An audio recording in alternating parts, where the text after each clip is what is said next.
Hey there, welcome back to another journey into the past. Tonight, we're stepping through those famous swinging doors and discovering the real story behind Wild West saloon dining. Not the romanticized version from Hollywood movies, but the gritty, fascinating truth about what cowboys actually put on their plates after long days in the saddle. Before we begin, if you enjoy these deep dives into history, take a moment to like the video and subscribe if you haven't already. And let me know in the comments where you're listening from tonight. I love hearing from fellow history enthusiasts around the world. Now settle in somewhere comfortable. Maybe adjust your pillows, dim the lights, and let the gentle rhythm of this story carry you away to a dusty frontier town where the smell of bacon grease mingles with tobacco smoke, and every meal was an adventure in survival. Picture this. It's 1875, and you've just ridden into Dodge City after 3 weeks on the cattle trail.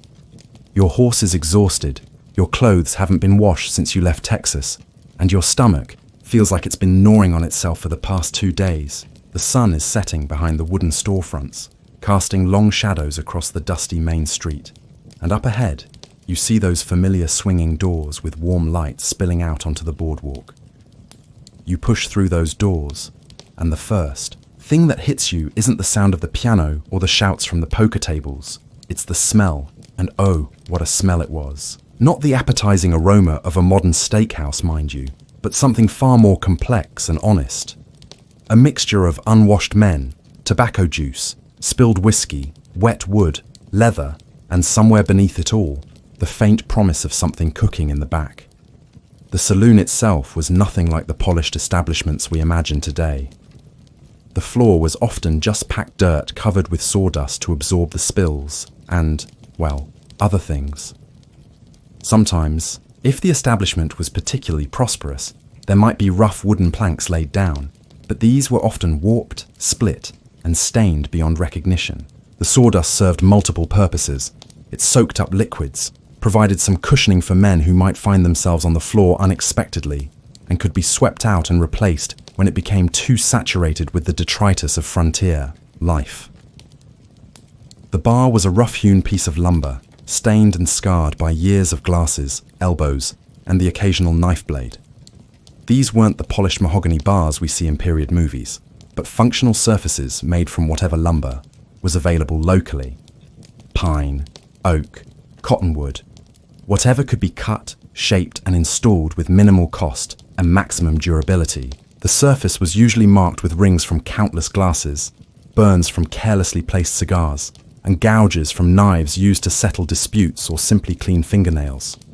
Tables were mismatched, chairs wobbled, and if you were lucky enough to find a seat, you'd better be prepared to defend it. Furniture in frontier saloons was utilitarian at best, built for function rather than comfort. Tables might be nothing more than planks laid across wooden supports, while chairs were often simple three-legged stools that couldn't tip over easily when men stumbled against them. The three-legged design was practical. On uneven floors, a three-legged stool would always sit stable, while four-legged chairs would rock annoyingly. The lighting was provided by oil lamps, candles, and whatever natural light filtered through the windows during daylight hours. These weren't bright, cheerful spaces, but rather dimly lit caverns where shadows danced on the walls, and faces were often obscured by smoke and poor illumination. The combination of tobacco smoke, cooking fires, and oil lamp fumes created an atmosphere that was both mysterious and slightly suffocating to those unaccustomed to it. Most saloons weren't primarily restaurants. They were drinking establishments that happened to serve food, usually as an afterthought or a way to keep customers upright long enough to spend more money. The primary business was selling whiskey, beer when it was available, and providing space for gambling, socializing, and conducting the various business dealings that kept frontier communities functioning. The kitchen, if you could call it that, was often a small space in the back with a wood-burning stove, a few cast-iron pots, and a cook who had learned their trade through necessity rather than formal training. These cooking areas were cramped, poorly ventilated, and equipped with the bare minimum of tools needed to produce edible food. Storage was always a problem. Ingredients had to be protected from insects, rodents, and the extreme temperature variations that characterized frontier climates. The men who frequented these establishments weren't there for fine dining. They were cowboys who had been eating beans and hardtack for months, miners who survived on whatever they could afford, gamblers who treated food as fuel between hands, and townspeople who needed a hot meal and didn't have the luxury of being picky about presentation. These were men who worked with their hands, lived rough lives, and viewed food primarily as sustenance rather than entertainment. But within these limitations, something remarkable happened. A unique cuisine emerged, born from necessity, shaped by available ingredients, and seasoned with the kind of hunger that comes from hard work under an unforgiving sky. It wasn't elegant. It certainly wasn't healthy by modern standards, but it was honest food that told the story of the American frontier in every bite. The social dynamics of saloon dining were complex and unspoken, but rigidly observed. New arrivals would be sized up quickly. Their clothing, their weapons, their manner of speaking, all provided clues about their background, their financial situation, and their potential threat level. A well-dressed stranger might be a wealthy cattle buyer, worthy of respectful treatment, or he might be a confidence man looking for easy marks. A raggedly dressed cowboy might be broke and looking for trouble, or he might have a month's wages burning a hole in his pocket. Chapter 2. The Architecture of Appetite. The physical layout of a frontier saloon was carefully designed to maximize profit while managing the challenges of serving food and drink to men who were often armed, frequently drunk, and occasionally dangerous. Understanding this architecture helps us appreciate the context in which frontier dining took place and the practical considerations that shaped every aspect of the meal experience. The typical saloon was a rectangular building with the long bar, running along one wall, usually the wall opposite the entrance. This arrangement allowed the bartender to see everyone who entered while keeping his back to a solid wall, a defensive position that could prove crucial when tensions ran high. The bar itself was more than just a serving surface. It was a fortress that could provide cover during gunfights and a barrier that kept potentially dangerous customers at arm's length. Behind the bar, shelves held bottles of whiskey, glasses of various sizes and conditions, and the miscellaneous implements needed for drink preparation. These shelves also served as storage for the bar's most valuable items: the good whiskey that was reserved for paying customers, the scales used to weigh gold dust in mining towns, and sometimes a shotgun or pistol that could be quickly accessed. If trouble erupted, the cooking area was usually located at the rear of the building, connected to the main saloon area by a doorway that allowed food to be passed through, but could be closed if necessary. This separation served several purposes. It contained cooking odors and smoke, reduced fire hazards, and provided a retreat for the cook if violence broke out in the main room. The kitchen often had its own entrance, allowing suppliers to deliver ingredients without entering the saloon proper. Tables were arranged to maximize capacity while allowing for quick movement if evacuation became necessary. They were typically small, round affairs that could seat 4 to 6 men, though larger rectangular tables might be used for card games. The spacing between tables was carefully calculated, close enough to pack in customers, but far enough apart to allow men to move quickly if trouble started. Windows were positioned to provide natural light, but were often shuttered or boarded to prevent anyone from shooting into the saloon from outside. The floor plan also had to accommodate the various activities that took place in saloons beyond eating and drinking. Space had to be allocated for gambling tables, which were often more elaborate than dining tables and required careful positioning, to allow observers to watch games without interfering. Dancing areas might be designated for entertainment, though these were more common in larger establishments in prosperous towns. Storage was a constant challenge in saloon design. Barrels of whiskey had to be stored securely but accessibly. Food supplies needed protection from rodents and insects, while remaining convenient for kitchen use.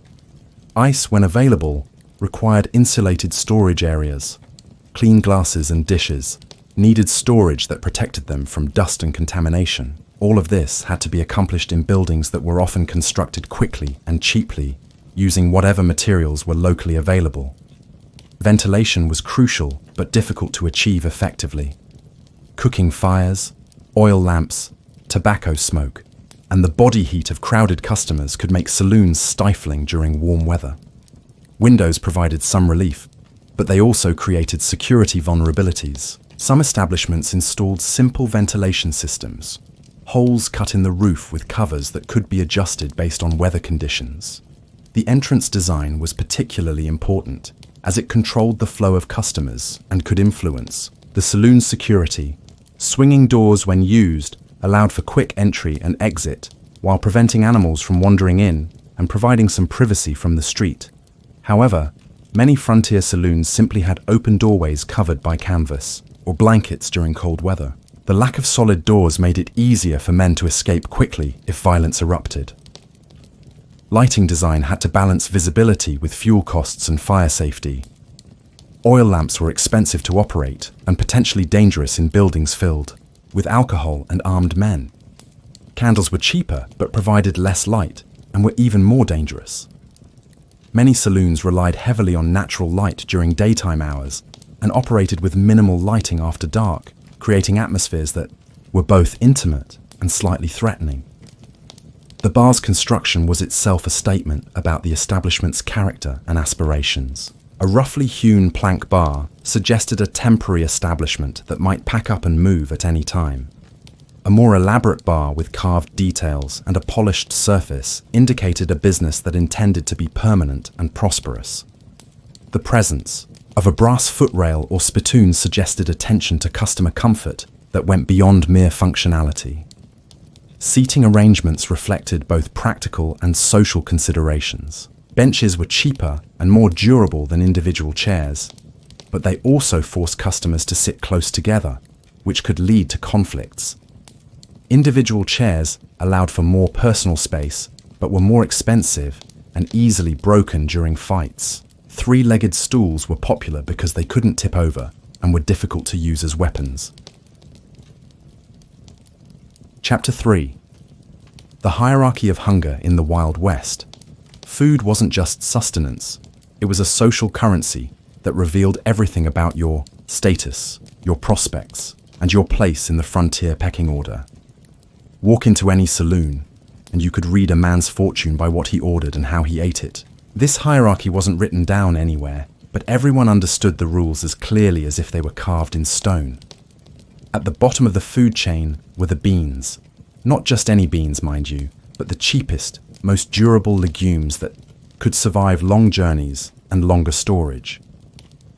Pinto beans were the backbone of saloon cuisine, served morning, noon, and night to men who might not see a fresh vegetable for months at a time. These weren't the carefully seasoned, slow-cooked beans you might find in a modern Tex-Mex restaurant. They were basic survival food, boiled in large pots with whatever scraps of meat could be spared, seasoned with salt, and maybe a bit of wild onion if the cook was feeling generous. The beans served in frontier saloons were often purchased in 100-pound sacks from traveling merchants or supply wagons. Quality varied enormously. Sometimes the beans were fresh and uniform, other times they might be old, discolored, or contaminated with stones, dirt, and insect debris. Smart cooks would spread beans on flat surfaces and pick through them carefully, removing foreign objects and obviously spoiled legumes. This process, called looking for rocks, became a daily ritual in saloon kitchens. The cooking process for beans was simple in concept, but required skill and patience in execution. The beans were first soaked overnight if time permitted, though this step was often skipped when hunger was immediate. They were then placed in large iron pots with enough water to cover them by several inches and set to boil over wood fires. The key was maintaining a steady simmer for hours. Too high heat would cause the beans to break apart and become mushy, while too low heat would leave them hard and indigestible. A step up from plain beans was the mysterious stew. Every saloon had its version, and no two were alike. Stew was the catch-all dish that could transform table scraps into a meal, stretch limited ingredients to feed a crowd, and mask the flavor of ingredients that were perhaps past their prime. The base was usually water, sometimes augmented with beef stock if a cow had recently met its end. Into this went whatever the cook could find. bits of leftover meat, root vegetables that were still edible, wild greens gathered from around town, and sometimes ingredients that were better left unidentified. The beauty of stew was its forgiving nature. It could stretch to feed a dozen hungry men or simmer down to serve just a few, depending on the night's business. Cooks became expert at judging quantities, adding water to stretch the mixture when unexpected customers arrived, or concentrating flavors by allowing excess liquid to boil away when business was slow. The consistency could vary from a thin, brothy soup to a thick, hearty mixture that could almost be eaten with a fork. Seasoning stew was where cooks could demonstrate their creativity and skill. Salt was the foundation, but beyond that, the possibilities were limited only by availability and imagination. Wild herbs gathered from the surrounding countryside could add complex flavors. Sage, wild mint, various regional plants that experienced cooks learned to identify and use. Black pepper, when available, was precious and used sparingly, but could transform a bland pot into something approaching appetizing. For those with a bit more money jingling in their pockets, there was salt pork. This preserved meat was the saloon, equivalent of ordering the special. It had flavor, it had substance, and it showed that you weren't completely broke. Salt pork came from barrels where it had been cured in enough salt to preserve it through scorching summers and bitter winters. The preservation process was both art and science. Too little salt and the meat would spoil. Too much, and it would be inedibly salty. The quality of salt pork varied dramatically depending on its source and age. Fresh salt pork, recently cured and properly stored, could be quite palatable when prepared correctly. Old salt pork, which had spent months in hot wagons or damp storage areas, might be rancid, overly salty, or dried to the consistency of leather. Experienced diners learned to judge salt pork quality by its appearance, smell, and texture before ordering.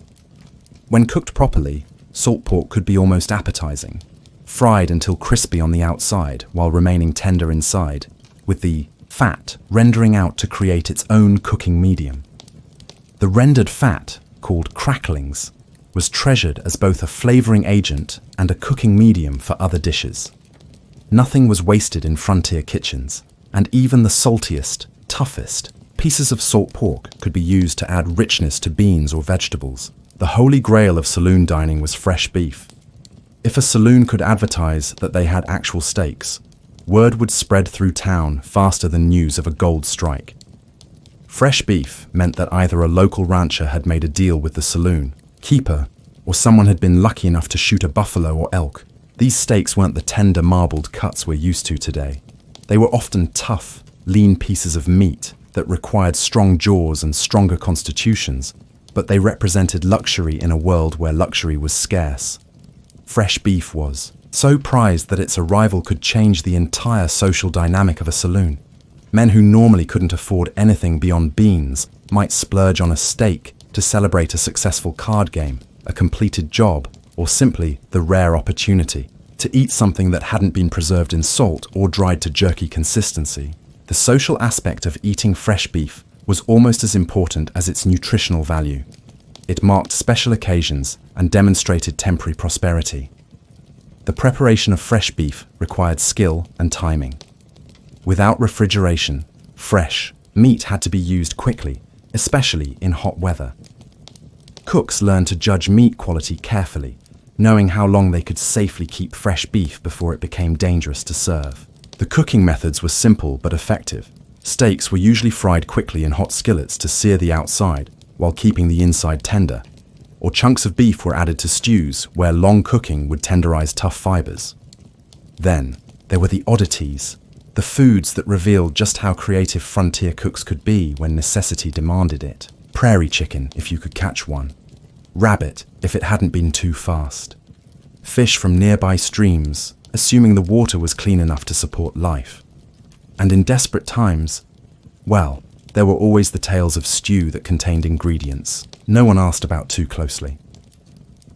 Wild game provided protein that was often superior in flavor to domestic meat, but its availability was unpredictable and entirely dependent on hunting success. Venison was prized for its lean, flavorful meat, but deer had to be hunted, killed, and processed quickly before the meat spoiled. Buffalo, when available, provided enormous quantities of meat that had to be distributed and consumed rapidly by the entire community. Smaller game, rabbits, prairie dogs, various birds, could supplement the meat supply, but required different cooking techniques than larger animals. These smaller animals were often roasted whole over open fires or cut up and added to stews. The meat was usually lean and could become tough if overcooked, requiring careful attention from cooks who were often working with limited experience in preparing wild game. Chapter 4: The Art of Frontier. Cooking in a Wild West saloon was less about culinary art and more about survival alchemy. The cooks who worked in these establishments weren't trained chefs. They were practical men and women who understood fire, timing, and the art of making edible meals from whatever ingredients hadn't spoiled, run away, or been claimed by someone with a faster gun. The typical saloon kitchen was a cramped space dominated by a large wood-burning stove. This wasn't a modern appliance with precise temperature controls and even heating. It was basically a metal box set over a firebox, and managing its heat required constant attention and years of experience. Too little fire, and everything stayed cold and unappetizing. Too much, and you'd end up with charcoal that used to be dinner. These wood-burning stoves were temperamental beasts that required intimate knowledge to operate effectively. Each stove had its own personality. Hot spots where food would burn quickly, cool areas where nothing would cook properly, and quirks in the damper system that affected heat distribution. Experienced cooks learned to work with their stoves' characteristics, moving pots and pans to different positions throughout the cooking process to achieve even heating. The firebox beneath the stove required constant feeding with wood, and the type of wood used dramatically affected both heat output and flavor. Hardwoods, like oak and hickory, burned hot and steady, providing the consistent heat needed for long cooking projects. Softwoods, like pine, burned quickly and could impart undesirable flavors to food.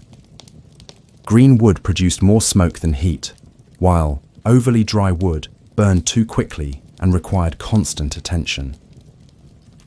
The cook's day started before dawn, when they'd rekindle the fire and assess what ingredients were available.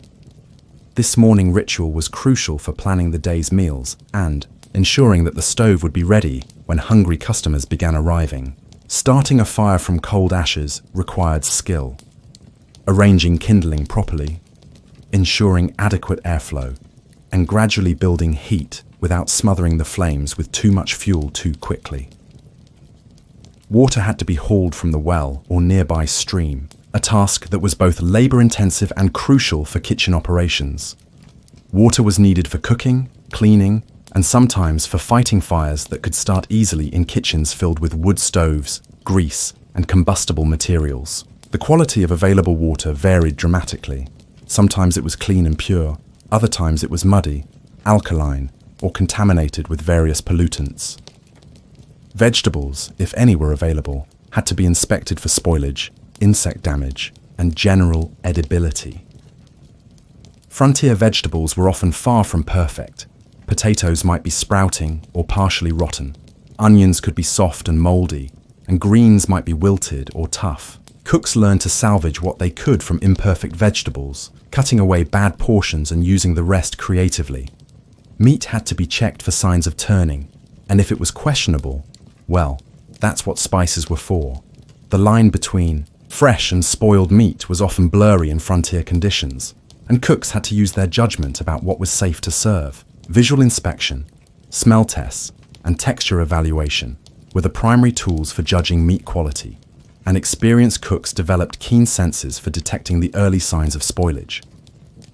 Most saloon cooks worked with a surprisingly limited set of tools.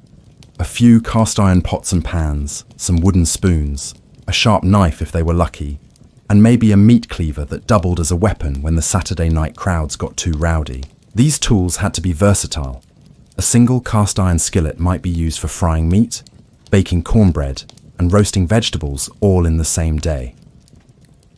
Cast iron cookware was preferred not just for its durability, but for its heat retention properties. A properly heated cast iron pot would continue cooking food even after being removed from the fire, allowing cooks to make efficient use of their fuel supplies. The heavy weight of cast iron also made it ideal for cooking over uneven fires, where lighter pots might tip or slide around. Cleaning cookware was a constant challenge in environments where hot water and soap were luxuries. Pots and pans were often cleaned by scrubbing them with sand, salt, or ashes, then rinsing with whatever water could be spared. This cleaning method was effective, but required considerable elbow grease and left cookware with a distinctly seasoned surface that could affect the flavor of subsequently cooked foods. Everything was cleaned with whatever hot water they could spare and soap that was more rumor than reality. Soap was expensive and difficult to obtain in frontier conditions, so cooks often relied on lye soap made from wood ashes and animal fat. This homemade soap was harsh and caustic, but effective for cleaning grease and grime from cooking utensils. The morning routine typically involved getting a pot of beans started, since they would need to simmer all day to become even remotely edible. Bean preparation was a daily ritual that required planning and patience. Dried beans had to be sorted to remove stones and debris, soaked if time permitted, and then cooked slowly for hours to achieve the proper texture. Coffee was the next priority, black, strong, and capable of waking the dead or at least keeping tired cowboys upright. Coffee preparation in frontier conditions was a rough process that bore little resemblance to modern brewing methods. Green coffee beans had to be roasted in cast iron skillets, ground by hand using whatever tools were available, and then boiled in large pots to create a bitter, caffeine-loaded brew. The coffee brewing process was as much about tradition and ritual as it was about creating a drinkable beverage. Cowboys and other frontier workers had strong opinions about coffee preparation, and a cook who couldn't make acceptable coffee would quickly lose credibility with their customers. The coffee had to be strong enough to provide the caffeine boost that tired workers needed, but not so bitter as to be undrinkable. If there was any fresh meat available, it would be seasoned and set aside to be cooked to order throughout the day. Fresh meat was precious and had to be used quickly, so cooks developed systems for portion control and timing that would ensure the meat was used efficiently without waste. Different cuts required different cooking methods and timing, and experienced cooks could manage multiple orders simultaneously. Vegetables were a luxury, but when available, they were used with the efficiency of a master craftsman. Onions were treasured for their ability to add flavor to beans and stew, and they could be stored for longer periods than most other vegetables. Potatoes were gold, capable of stretching a meal and filling empty stomachs with relatively inexpensive calories. Carrots, when they could be found, added both nutrition and a hint of sweetness to otherwise monotonous meals. The preparation of vegetables required careful planning and timing. Root vegetables like potatoes and carrots could be stored for weeks if kept in cool, dry conditions, but they had to be inspected regularly for signs of spoilage. Leafy vegetables like cabbage and lettuce had to be used quickly and were often wilted by the time they reached frontier kitchens. Chapter 5. The Great. Bean Chronicles. If there was one food that defined the Wild West saloon experience, it was beans. Not just any beans, but the humble, hardy legumes that kept the frontier fed when everything else failed. To understand saloon food, you have to understand the central role that beans played in the diet of anyone who dared to make their living. In the untamed American West, beans were the perfect frontier food for several reasons that went far beyond simple nutrition. First, they were cheap. A sack of dried beans could feed a man for weeks and cost less than a night's worth of whiskey. This economic advantage was crucial in communities where cash was scarce, and every penny had to be stretched as far as possible. A saloon keeper could buy beans in bulk and serve them profitably at prices that even the poorest customers could afford. Second, they were nearly indestructible. Properly stored, beans could last for years without spoiling. They could survive long wagon journeys across hostile territory, endure extreme temperature variations, and resist the kind of rough handling that would destroy more delicate foods. This durability made beans an ideal food for frontier conditions. where supply lines were unreliable and storage conditions were often primitive. Third, they were nutritious in ways that frontier people understood intuitively, even without scientific knowledge. While frontier folk didn't understand the science of nutrition, they knew that men who ate beans regularly stayed stronger and healthier than those who didn't. Beans provided protein, complex carbohydrates, and essential nutrients that helped prevent the deficiency diseases that plagued communities with limited food variety. The most common variety was the pinto bean, speckled brown and white like a painted horse. These beans were sturdy, cooked relatively quickly compared to other varieties, and had a mild flavor that paired well with whatever else might be thrown into the pot. Pinto beans were also relatively forgiving. They could withstand slight overcooking without becoming completely mushy, and they absorbed flavors well from other ingredients. Black beans were also popular, especially in areas with Mexican influence, where cooks knew how to prepare them with cumin and chili peppers. Black beans had a richer, more distinctive flavor than pintos, and were often considered more sophisticated by those who knew how to prepare them properly. They also held their shape well during long cooking, making them ideal for stews and mixed dishes. Navy beans, small and white, were favored by some cooks because they cooked evenly and absorbed flavors well. These beans were often used in more elaborate dishes where their mild flavor wouldn't compete with other ingredients. Navy beans were also preferred for baking. Slow-cooked dishes where the beans were combined with molasses, salt pork, and other flavorings to create complex, satisfying meals. Lima beans, when available, were considered almost luxurious because of their size and creamy texture. These large, flat beans required longer cooking times, but produced a rich, satisfying dish that could serve as a main course rather than just a side dish. Lima beans were more expensive than other varieties and were often reserved for special occasions or important customers. But regardless of variety, the preparation was usually the same. Dump them in a pot with water and whatever seasonings were available, then let them simmer until they were soft enough to eat without breaking teeth. This simple description, however, doesn't capture the skill and knowledge required to consistently produce good beans in frontier conditions. The basic saloon bean recipe was deceptively simple, but required experience and judgment to execute properly. Start with a pound of dried beans, picked over to remove stones and obviously bad beans. This sorting process was crucial. Stones could break teeth, and spoiled beans could ruin an entire pot. Experienced cooks developed keen eyes for identifying foreign objects and defective beans.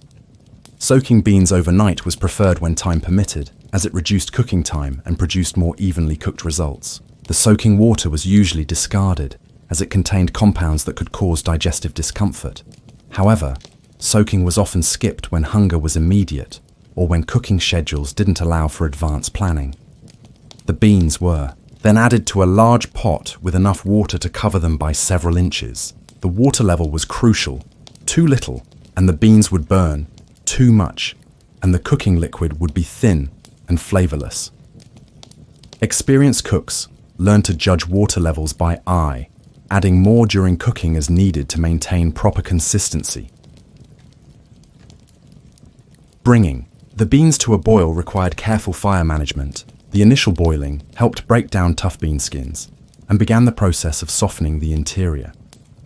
However, vigorous boiling throughout the cooking process would cause beans to break apart and become mushy. The key was to bring them to a boil quickly, then reduce heat to maintain a gentle simmer for the remainder of the cooking time. This is where the cook's creativity came into play. If there was salt pork available, a chunk would go into the pot, providing fat and flavor as it slowly cooked down. The salt pork had to be added early in the cooking process to allow its flavors to penetrate the beans and its fat, to render out and enrich the cooking liquid. Onions, when available, were diced and added early in the cooking process. The long cooking time would mellow their sharp flavor and create a sweet, savory base for the beans. Wild onions, gathered from the surrounding countryside, were often stronger in flavor than cultivated varieties and had to be used more sparingly. Wild garlic, if it could be found growing nearby, added a pungent kick that could transform bland beans into something approaching exciting. Garlic had to be used carefully. Too much could overpower the dish, while too little would be undetectable after hours of cooking. Some cooks crushed garlic cloves and added them early, while others preferred to add minced garlic near the end of cooking to preserve more of its sharpness.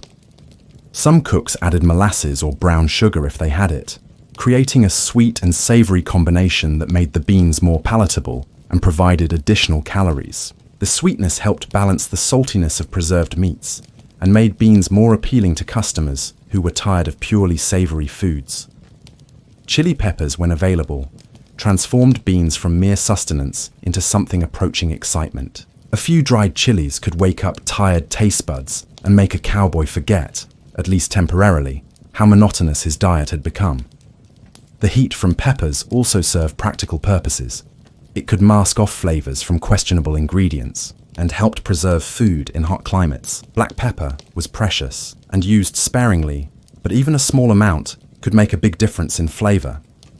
Pepper was expensive and difficult to obtain in frontier conditions, so it was reserved for special occasions or important customers. Some cooks hoarded their pepper supplies carefully, using just enough to enhance flavor without exhausting their precious stores.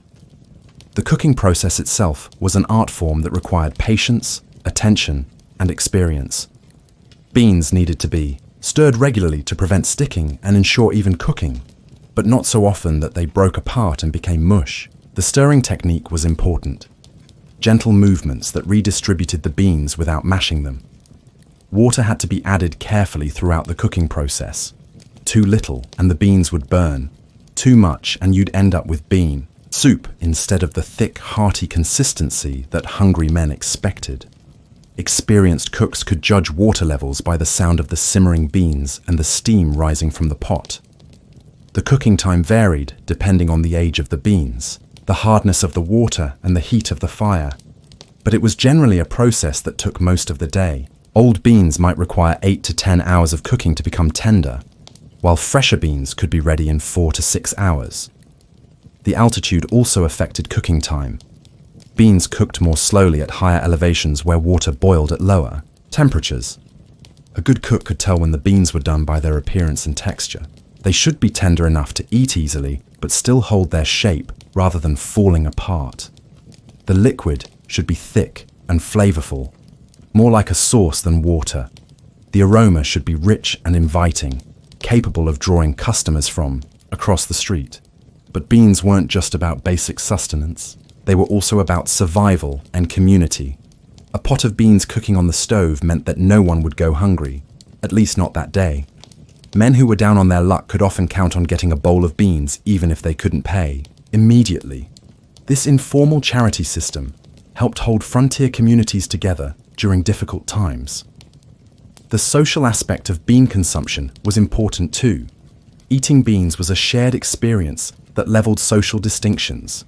The richest rancher and the poorest cowpoke might find themselves side by side, spooning beans from similar bowls and experiencing the same mixture of gratitude and resignation that came with frontier dining.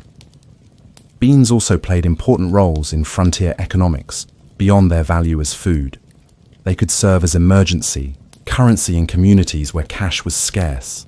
A bag of beans might be traded for services, used to pay debts, or given as gifts to cement business relationships. Their storage value made them a form of insurance against future hunger and economic hardship. The preparation of beans also created opportunities for social interaction and knowledge sharing. Experienced cooks would teach newcomers the tricks of bean preparation, while customers would share their preferences and suggestions. The daily ritual of bean cooking became a focal point for community life, bringing people together around the shared necessity of preparing food. Chapter 6. The Salt Pork Chronicles. While beans provided the foundation of saloon cuisine, salt pork was its backbone. A preserved meat so ubiquitous in the American West that it might as well have been a form of currency. This wasn't the bacon we know today, with its perfect strips and crispy texture. Salt pork was a rough, honest food that embodied the frontier spirit. Tough, salty, and determined to survive no matter what the world threw at it.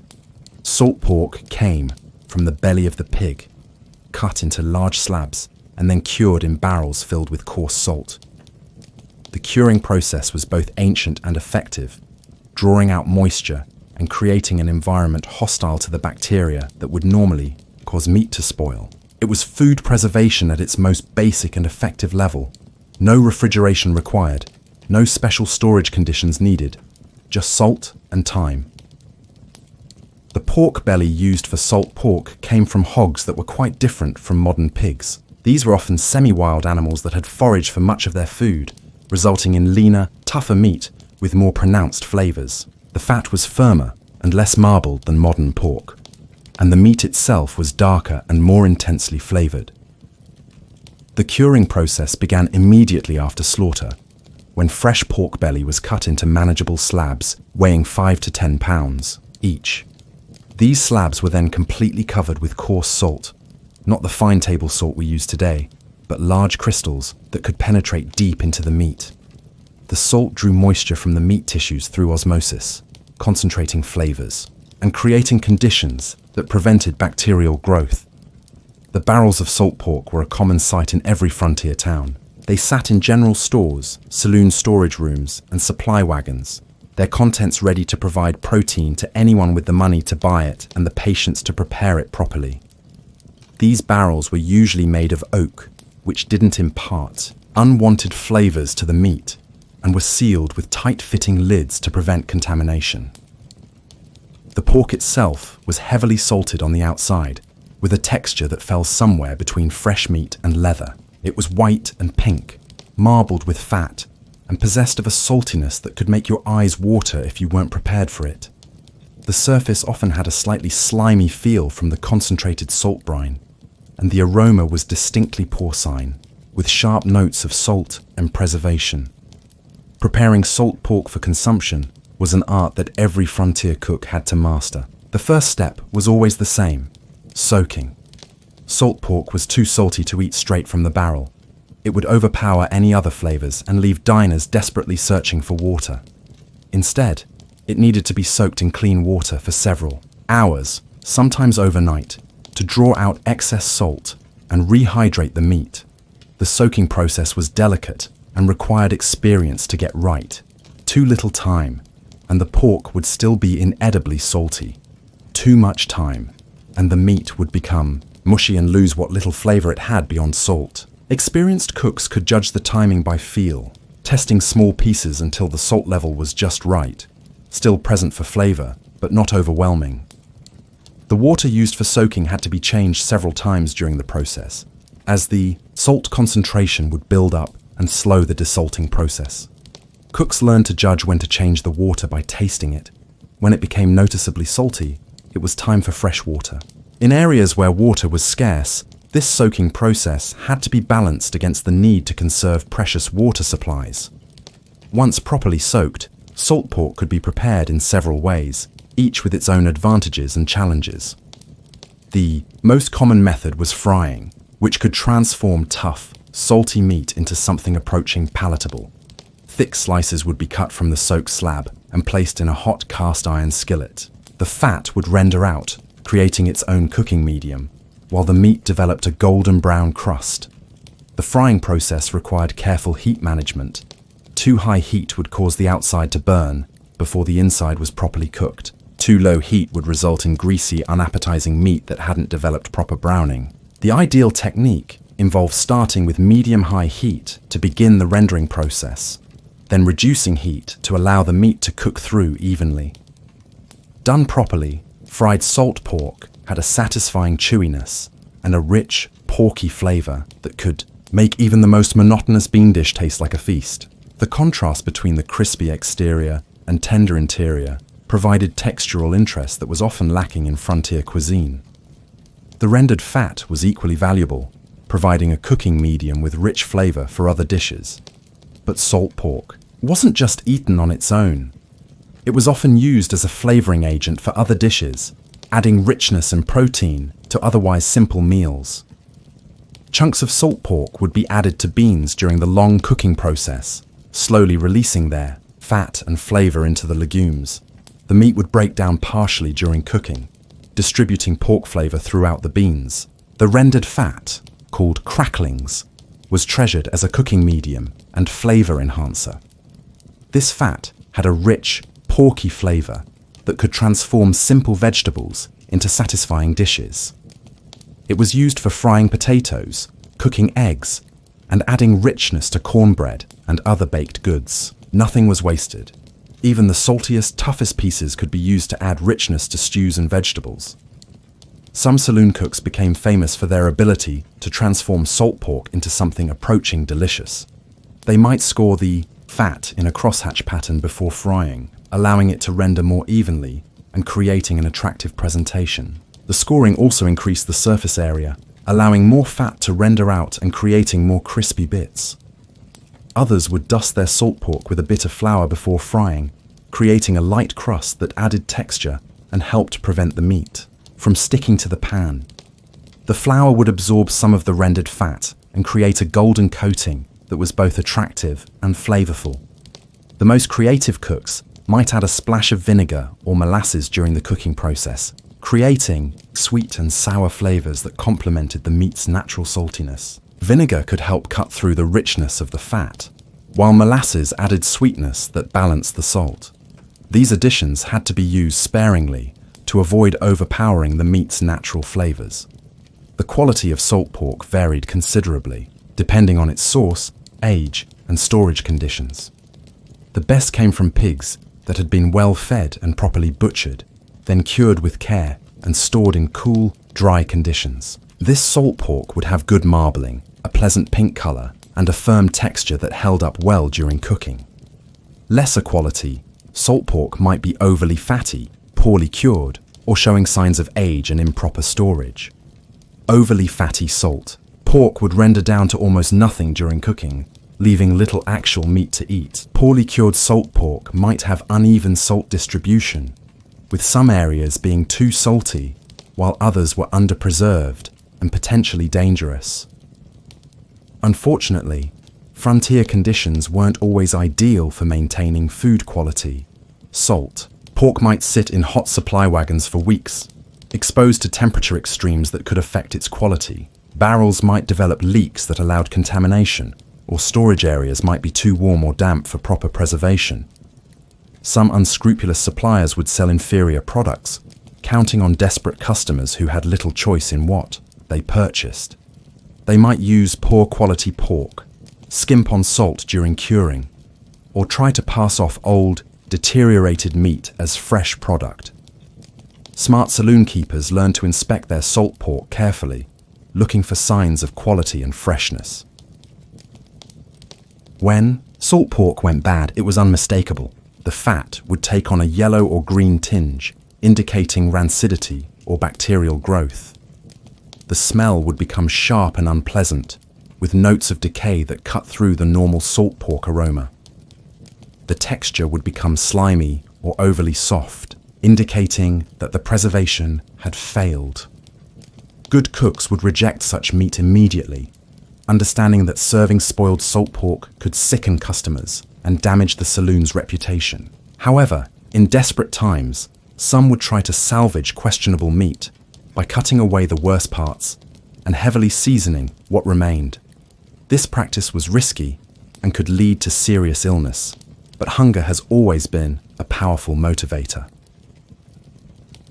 The economics of salt pork made it an important part of frontier business relationships. Saloon keepers had to balance the cost of quality salt pork against their customers' ability to pay. High-quality salt pork commanded premium prices but could justify higher menu prices.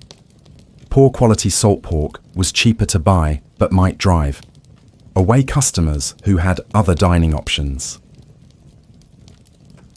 Chapter 7. The Mystery of Frontier. Stew of all the dishes served in Wild West saloons, none was more mysterious or variable than the ubiquitous stew. Every establishment had their version, and no two were alike. Stew was the catch-all dish that could transform table scraps into a meal, stretch limited ingredients to feed a crowd, and mask the flavor of ingredients that were perhaps past their prime. It was the ultimate expression of frontier pragmatism. Waste nothing, season boldly, and hope for the best. The foundation of any saloon stew was liquid, usually water, sometimes augmented with whatever passed for stock. In better establishments, this might be actual beef or chicken broth made from bones and vegetable trimmings that had been simmered for hours to extract every bit of flavor and nutrition. More often, it was simply water-flavored, with whatever had been cooked in the pot previously, creating a base that carried the accumulated flavors of countless previous meals. The liquid was heated in the largest pot the kitchen possessed, often a cast-iron cauldron that could hold enough stew to feed a saloon full of hungry customers. These pots were seasoned by years of use, their surfaces blackened and smoothed by constant cooking. They held heat well and distributed it evenly, making them ideal for the long, slow cooking that good stew required.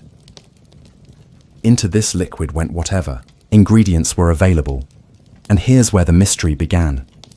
The base was usually some form of meat, salt pork if the saloon was doing well, scraps of beef if a cow had recently been butchered, wild game if someone had been lucky with their hunting. Sometimes the meat was fresh, sometimes it was preserved, and sometimes it was of questionable age and origin. The key was to cut it into small enough pieces that it would cook through and absorb the flavors of the stew. Fresh meat was a luxury in frontier conditions, so stew often served as a way to make the most of whatever meat was available. Tough cuts that would be unpalatable when cooked quickly could become tender and flavorful through long, slow cooking in stew. Scraps and trimmings that might otherwise be wasted could be transformed into satisfying meals. The meat preparation required skill and judgment. Different types of meat required different cutting techniques and cooking times. Beef needed to be cut across the grain to break up tough muscle fibers. Wild game often required removal of sinew and connective tissue that wouldn't break down during cooking. Salt pork needed to be desalted before adding to prevent the entire stew from becoming inedibly salty. Vegetables, when available, followed next. Onions were treasured for their ability to add flavor and depth to the broth, and they were often the first vegetable to go into the pot. The long cooking time would mellow their sharp flavor and create a sweet, savory base that enhanced all the other ingredients. Potatoes, if they could be obtained, provided substance and helped to thicken the stew naturally as they broke down during cooking. They also added carbohydrates that made the stew more filling and satisfying. The starch released from cooking potatoes would thicken the broth and give it a more substantial consistency. Carrots added sweetness and color to otherwise brown and monotonous stews. They also provided vitamins that were often lacking in frontier diets. Carrots held up well during long cooking, maintaining some texture while contributing their natural sugars to the overall flavor profile.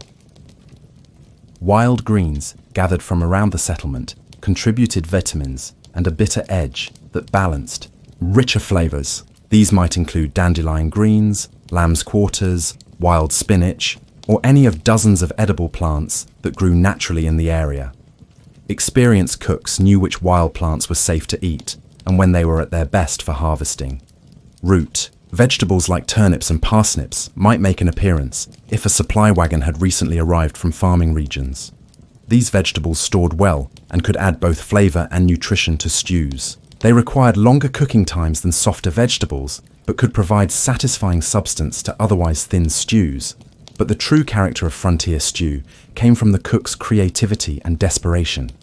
If conventional vegetables weren't available, substitutes were found that might surprise modern diners.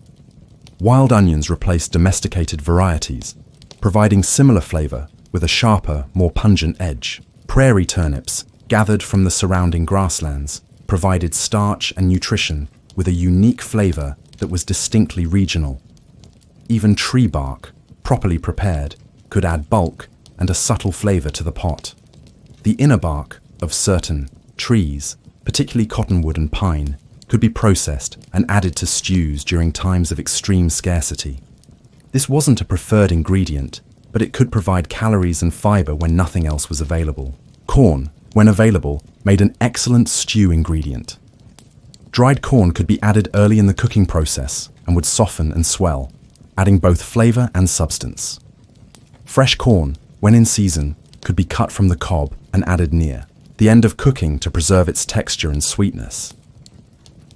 Beans were another common stew ingredient, though they required special preparation.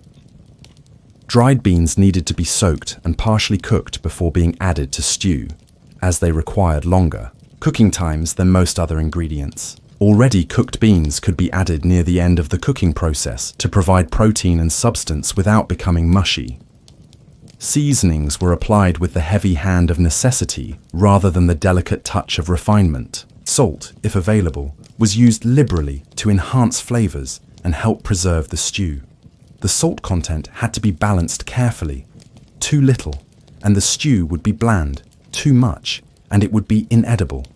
Black pepper, when it could be obtained, added heat and complexity that could transform a mundane pot of boiled ingredients into something approaching cuisine. Pepper was expensive and precious, so it was used judiciously by cooks who understood its value. Wild herbs, gathered from the countryside, provided aromatics that could elevate simple stews into memorable meals. Sage, wild mint, various regional plants that experienced cooks learned to identify and use. These herbs were often the difference between survival food and satisfying dining. Chili peppers, where available, were the cook's secret weapon. A few dried chilies could transform bland stew into something that would wake up tired taste buds and provide warmth on cold frontier nights. The heat also served a practical purpose. It could mask the off flavors of ingredients that were perhaps not at their peak of freshness. The cooking process itself was a study in patience and constant attention that separated good cooks from mediocre ones. Stew couldn't be rushed. It needed to simmer slowly for hours to allow the flavors to meld and the tougher cuts of meat to become tender. This long cooking process also helped ensure food safety by thoroughly cooking any questionable ingredients.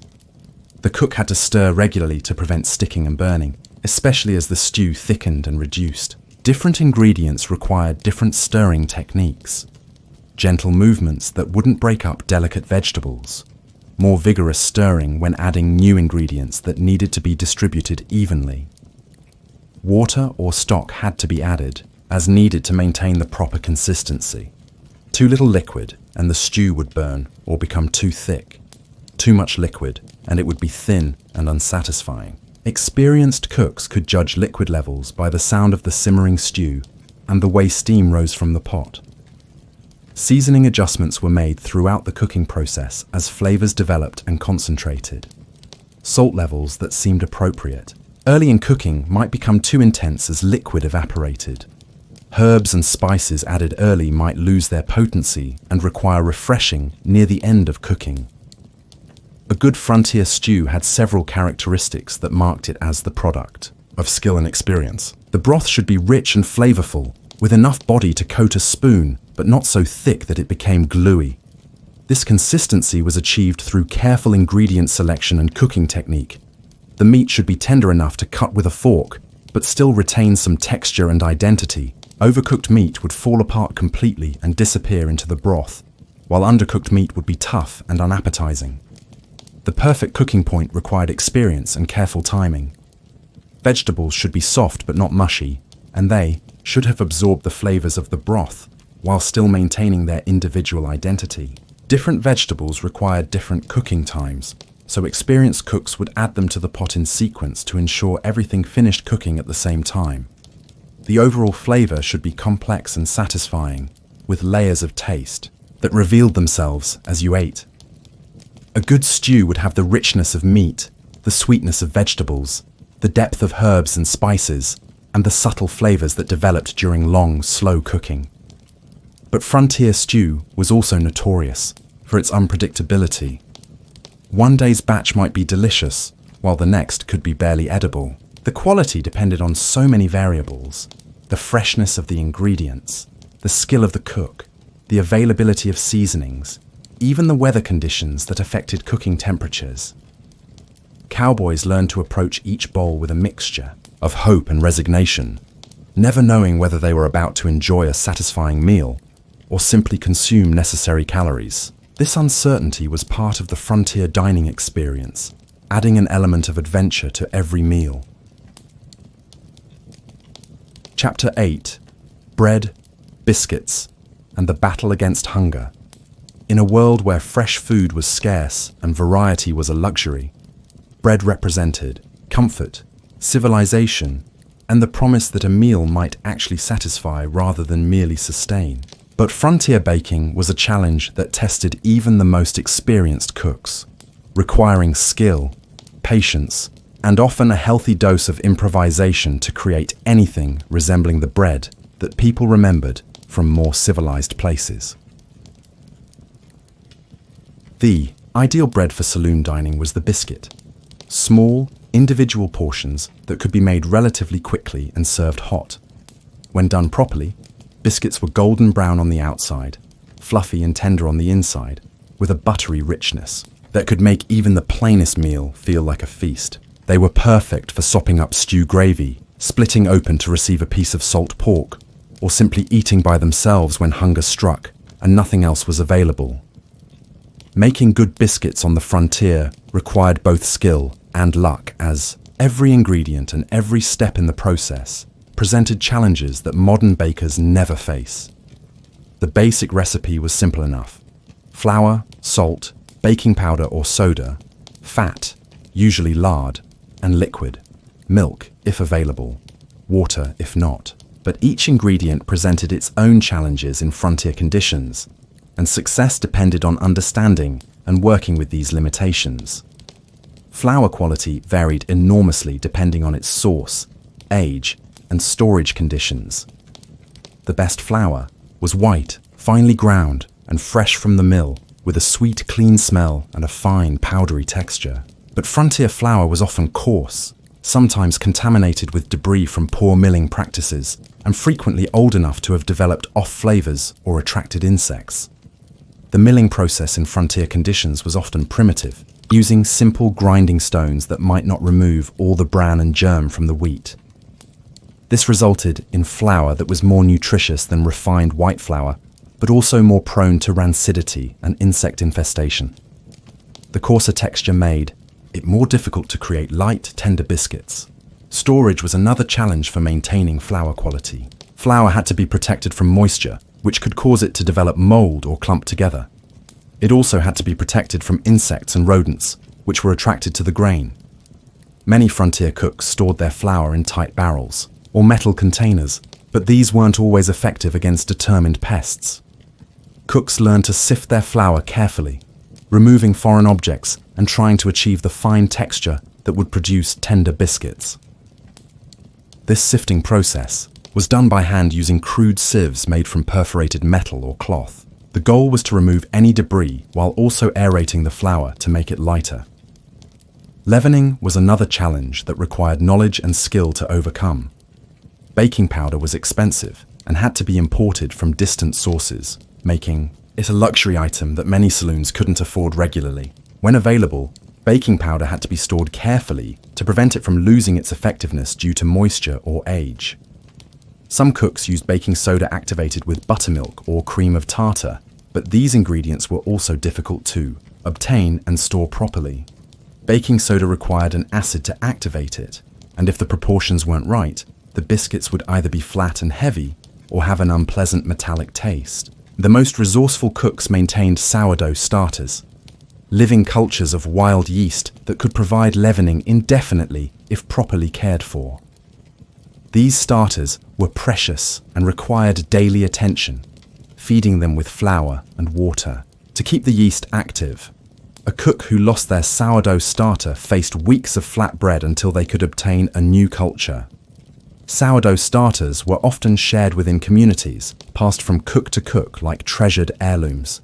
Each starter had its own character, developing unique flavors based on the local wild yeasts and the specific care it received. Some starters were said to be generations old, carried across the country by pioneer families. Fat was crucial for creating tender, flaky biscuits that wouldn't be dense and heavy. Lard was the preferred fat, as it was readily available from pork, processing and produced excellent results when used properly. The best lard was rendered from leaf fat, the fat around the pig's kidneys, which was pure white and had a neutral flavor. But lard quality varied depending on how it was rendered and stored. The best lard was rendered slowly at low temperatures to avoid developing strong flavors. Poor quality lard might be yellow, rancid, or soft, and would produce heavy, unpalatable biscuits with off flavors that could ruin an entire batch. Some cooks used butter when it was available, which produced biscuits with superior flavor but required more careful handling. Butter had to be kept cold, which was difficult in frontier conditions, and it would spoil quickly in warm weather. When butter was used, it often had to be salted heavily to preserve it, which affected the flavor of the finished biscuits. The mixing process required a delicate touch and considerable experience to get right. Overworking the dough would develop the gluten in the flour, resulting in tough, chewy biscuits rather than the tender, flaky texture that was desired. The fat had to be cut into the flour until it resembled coarse meal. Then the liquid had to be added just until the dough came together. This cutting process was done by hand or with simple tools like two knives used in a scissors motion. The goal was to distribute the fat evenly throughout the flour while keeping it in small pieces that would create layers in the finished biscuits. If the fat was worked too much, it would blend completely with the flour and the biscuits would be dense. The liquid had to be added gradually and mixed just until the dough held together. Too much liquid would make the dough sticky and difficult to handle. Too little liquid would result in dry, crumbly biscuits. The amount of liquid needed varied depending on the humidity, the type of flour, and other factors that experienced cooks learned to judge by feel. Rolling and cutting the dough required skill to maintain the proper thickness and avoid overworking. The dough was rolled to about 3/4 of an inch thick, then cut straight down with a sharp cutter or glass. Twisting the cutter would seal the edges and prevent the biscuits from rising properly. Baking presented its own set of challenges that required constant attention and adjustment. Frontier ovens were unpredictable beasts that required experience to manage effectively. The cook had to judge the oven temperature by feel, watching for visual cues that indicated when the biscuits were done.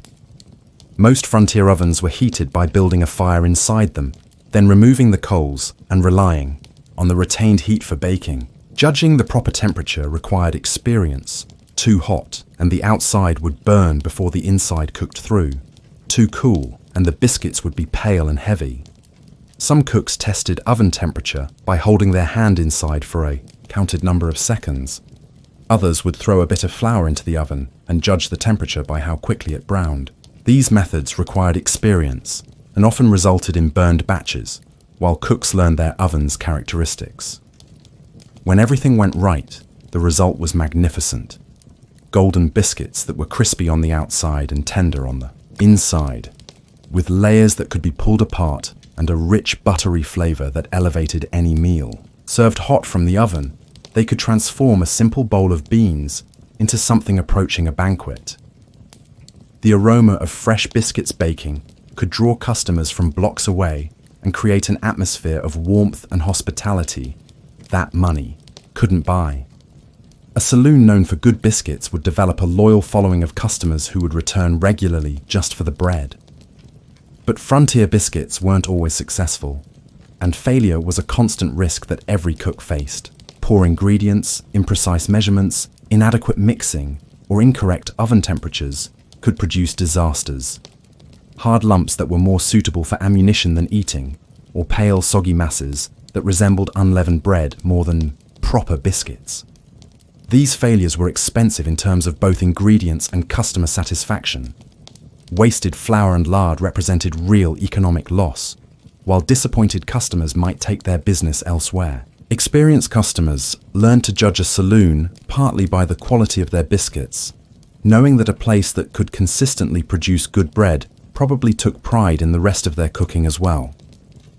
When biscuits weren't possible due to ingredient shortages or equipment problems, cooks turned to alternatives that could provide some of the comfort and satisfaction that bread represented. Cornbread was popular in areas where cornmeal was more readily available than wheat flour. It was denser and more filling than wheat biscuits, with a distinctive flavor that paired well with beans and stew. Cornbread could be made with simpler ingredients and was more forgiving of variations in technique.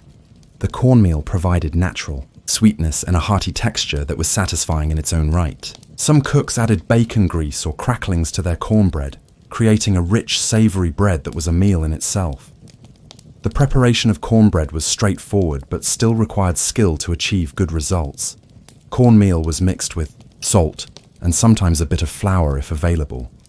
Liquid, water, milk, or buttermilk was added to create a batter that could be poured into greased pans. The consistency was crucial. Too thick, and the cornbread would be dense. Too thin, and it wouldn't hold together. Baking cornbread required less precise temperature control than biscuits, making it more suitable for frontier ovens. The bread was done when it pulled away from the sides of the pan and sounded hollow when tapped. The finished product should be golden brown with a slightly crumbly texture and a sweet corn flavor. Hardtack represented the extreme end of frontier bread, crackers so hard and long-lasting that they could survive years of storage and transport. These weren't made fresh in saloon kitchens, but were purchased in large quantities from suppliers who specialized in long-term survival foods. Hardtack was made from flour, water, and sometimes salt, mixed into a stiff dough and baked until completely dry. The result was a cracker that was nearly indestructible, but also nearly inedible without special preparation. Eating hardtack required strategy and patience that tried the souls of even the hungriest men. The standard method for consuming hardtack was to soak it in coffee, stew, or water until it softened enough to chew safely. This process could take anywhere from 10 minutes to several hours, depending on the age and hardness of the hardtack. Even after soaking, chewing hardtack was a commitment that required strong teeth and stronger determination.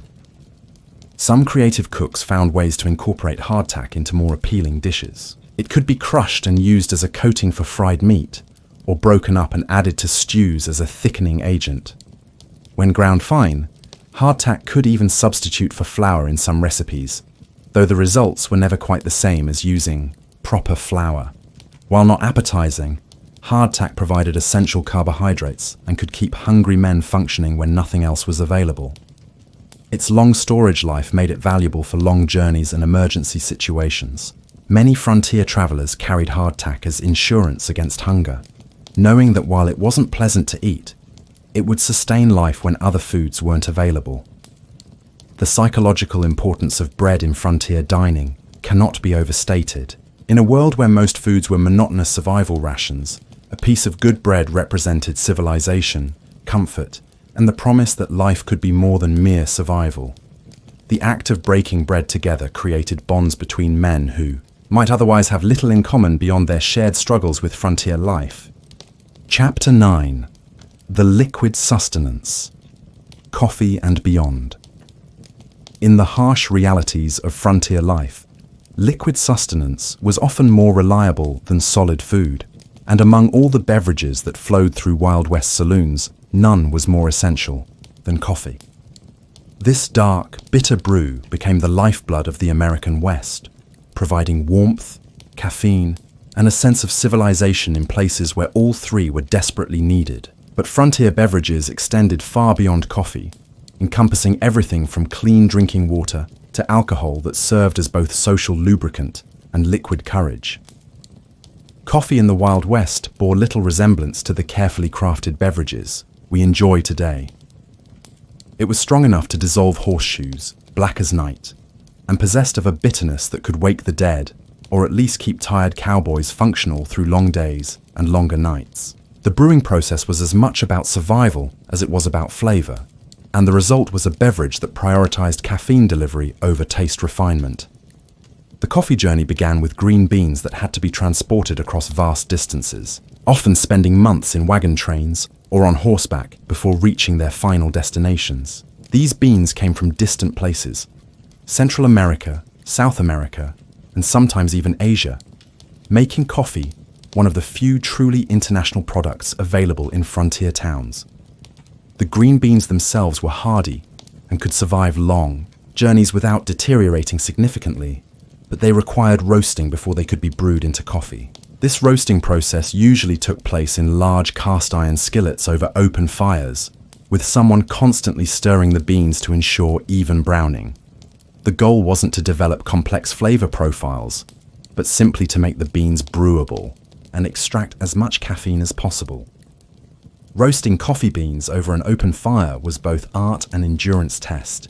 The beans had to be stirred constantly to prevent burning, and the person doing the roasting had to endure smoke, heat, and the constant risk of accidentally dumping the entire batch into the fire. Over-roasting was common, resulting in beans that were nearly black and possessed of a charcoal-like bitterness that would make modern coffee drinkers wince. The roasting process also filled the air with aromatic smoke that could be detected from considerable distances. The smell of roasting coffee became one of the signature aromas of frontier towns, along with wood smoke, livestock, and other scents that marked civilization's presence in the wilderness.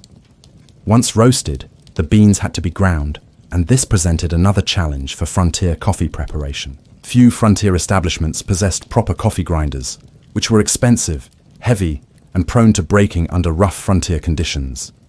Instead, improvisation was required that tested both creativity and determination.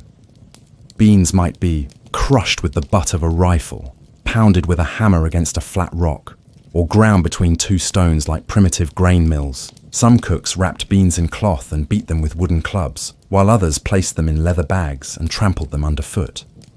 The resulting grind was uneven at best, with some pieces still resembling whole beans while others were reduced to powder. This uneven grinding affected the brewing process significantly. Large pieces would under-extract, contributing little flavor or caffeine to the final brew. Fine powder would over-extract quickly, adding bitter compounds that made the coffee harsh and unpalatable. The ideal grind size was medium coarse, but achieving consistency with primitive grinding methods was nearly impossible. The brewing method was equally rustic and bore no resemblance to modern coffee preparation techniques. Coffee grounds were simply dumped into a pot of boiling water and left to steep for whatever time the cook deemed appropriate. There was no filtering, no careful attention to brewing time or water temperature, and no precise ratios of coffee to water. The typical frontier coffee pot was a large metal container that could hold enough coffee for dozens of men. Water was brought to a rolling boil over open fires, then coffee grounds were added directly to the boiling water. The mixture was stirred vigorously and allowed to continue boiling for several minutes, ensuring maximum extraction of caffeine and other compounds. The result was a thick, dark liquid that contained as much sediment as actual coffee. The grounds would eventually settle to the bottom of the pot, but the coffee itself remained murky and gritty. Drinking frontier coffee required technique. You had to let the grounds settle, pour carefully to avoid disturbing the sediment, and be careful not to drain the cup completely, lest you end up with a mouth full of bitter sludge. Some cooks attempted to clarify their coffee by adding eggshells or even whole eggs to the brewing pot. The theory was that the proteins would bind with particles and help them settle out, creating clearer coffee. The practice was of questionable effectiveness and added an element of egg flavor that wasn't always welcome. Despite its rough character, frontier coffee was treasured for reasons that went far beyond its taste.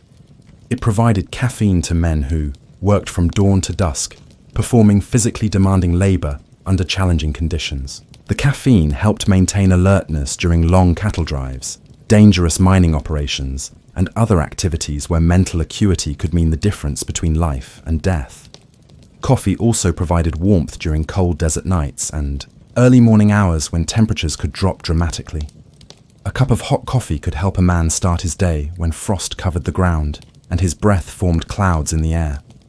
The psychological comfort of a hot beverage was as important as its physical warming properties. The ritual aspects of coffee preparation and consumption were equally important for frontier communities. Coffee brewing became a social activity that brought men together around campfires and in saloon kitchens. The person responsible for making coffee often held a position of informal authority, as everyone depended on them for this essential beverage. Coffee breaks provided structure to long, monotonous workdays and created opportunities for social interaction, information sharing, and community building. Men would gather around coffee pots to discuss business, share news, plan activities, and simply enjoy each other's company. These informal gatherings often proved more important than formal meetings for maintaining community cohesion. Water itself was often a greater challenge than coffee preparation, as clean, safe drinking water was never guaranteed on the frontier. Wells might be contaminated with mineral deposits or bacteria. Streams could carry disease from upstream sources, and stored water often developed unpleasant tastes and odors that made it barely tolerable for drinking. Many frontier settlements struggled with water quality issues that created serious health problems for their residents. Cholera, dysentery, and other waterborne illnesses were constant threats that could devastate entire communities. The quality of available water often determined whether a settlement would thrive or fail, as people couldn't survive long without adequate hydration. Saloons dealt with water problems in various ways, depending on their resources and local conditions. Some invested in deep wells that tapped into cleaner groundwater, hiring professional well diggers who understood local geology and could locate the best water sources. These wells were expensive, but could provide reliable access to clean water for years. Others imported water from distant sources when local supplies were inadequate, though this was expensive and not always reliable. Water wagons would make regular trips to known clean sources, hauling barrels of water back to town for sale to businesses and residents. The cost of imported water was often prohibitive for everyday use but might be worthwhile for drinking and cooking.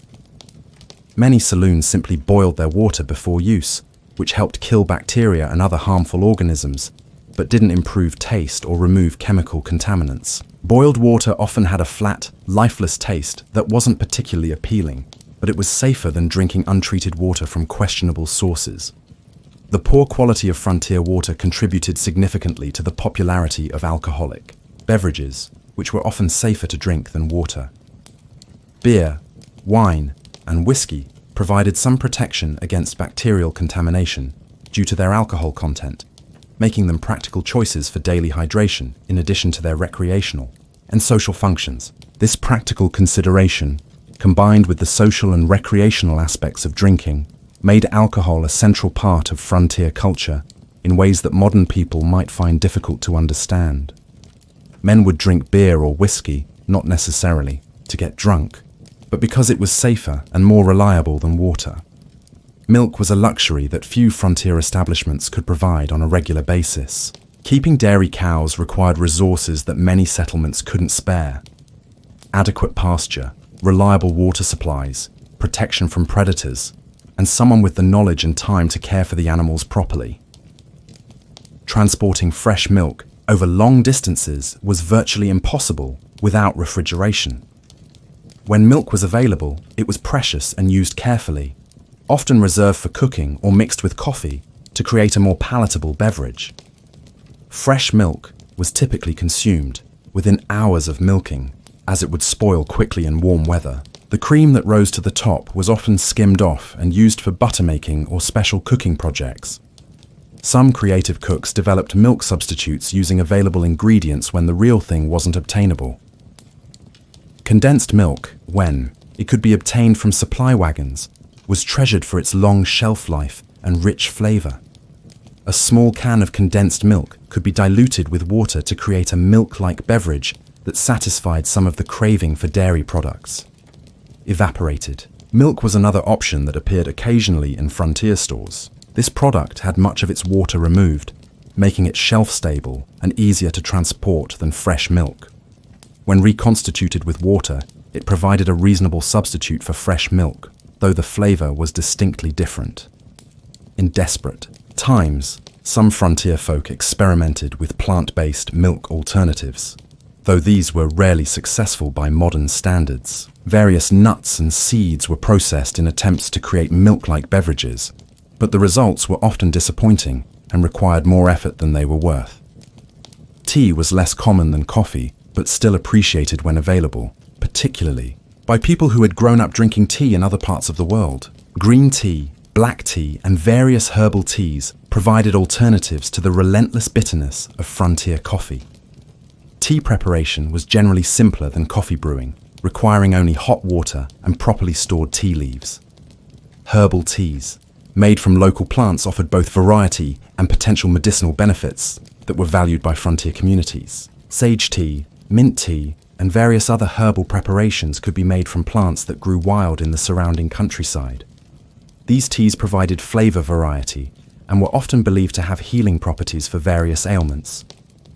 Some frontier women became expert at identifying and preparing wild plants for tea, creating beverages that were both refreshing and healthful. Pine needle tea was particularly valued for its vitamin C content, which helped prevent scurvy during long winters when fresh foods weren't available.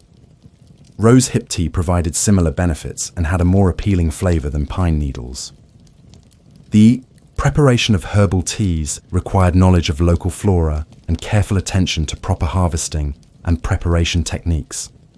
Some plants were only safe when harvested at certain times of year, while others required special processing to remove harmful compounds. This knowledge was often passed down through generations and represented valuable survival skills. The social aspects of beverage consumption in frontier saloons were as important as their nutritional and practical functions. Sharing drinks created bonds between men and established social hierarchies. Buying someone a drink was a gesture of friendship or respect, while refusing a drink could be seen as an insult. These unwritten rules governed much of the social interaction in frontier establishments. The types of beverages a man consumed also communicated information about his status, wealth, and origins. A man who drank only coffee might be seen as temperate and hard-working. Someone who could afford wine or fine whiskey was obviously prosperous. A man who drank only water might be viewed with suspicion, as this was often seen as unnatural or pretentious in communities where alcohol was the norm. Chapter 10. When fresh meat came to town. The arrival of fresh meat in a frontier town was an event that could transform the social and culinary landscape overnight. After weeks or months of surviving on salt pork, beans, and preserved foods, the appearance of a freshly slaughtered steer, a successful hunting expedition, or a supply wagon carrying fresh game created excitement that rippled through the entire community like wildfire spreading across dry prairie grass. Fresh beef was the gold standard of frontier meat, representing luxury and abundance in communities where such things were rare and precious. When a local rancher decided to slaughter one of his animals, or when a cattle drive passed through town, saloons would compete fiercely to secure the choicest cuts. The competition could be intense, with saloon keepers bidding against each other for the right to serve fresh steaks to their customers. The meat had to be used quickly. Without refrigeration, fresh beef would start to spoil within hours in hot weather, and even in cooler temperatures, it wouldn't last more than a day or two. This urgency created a feast or famine situation, where patrons might enjoy steaks one day and return to beans the next, making fresh meat dinners special occasions that were remembered and talked about for weeks afterward.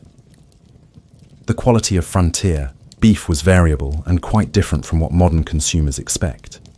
Range cattle were lean and tough from their active lifestyle, bearing little resemblance to the marbled grain-fed beef we're accustomed to today. These animals had spent their lives foraging on prairie grasses, walking long distances to find water and food, and surviving harsh weather conditions that would challenge even the hardiest livestock. The result was meat that was flavorful but required skill and patience to prepare properly. The muscle fibers were dense and tough from constant use, and the fat content was much lower than modern beef. This lean meat could become dry and chewy if not cooked properly, but when handled correctly, it had a rich, intense beef flavor that was distinctly superior to preserved meats. Range cattle also varied significantly in quality, depending on their age, the conditions they had lived in, and their breed. Young steers that had lived on good grassland produced the best meat, while older animals, or those that had endured harsh conditions, might be tough and stringy.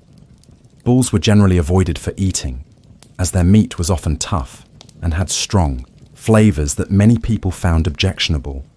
Cooking fresh beef on the frontier was both an art and a science that required understanding the nature of lean, tough meat.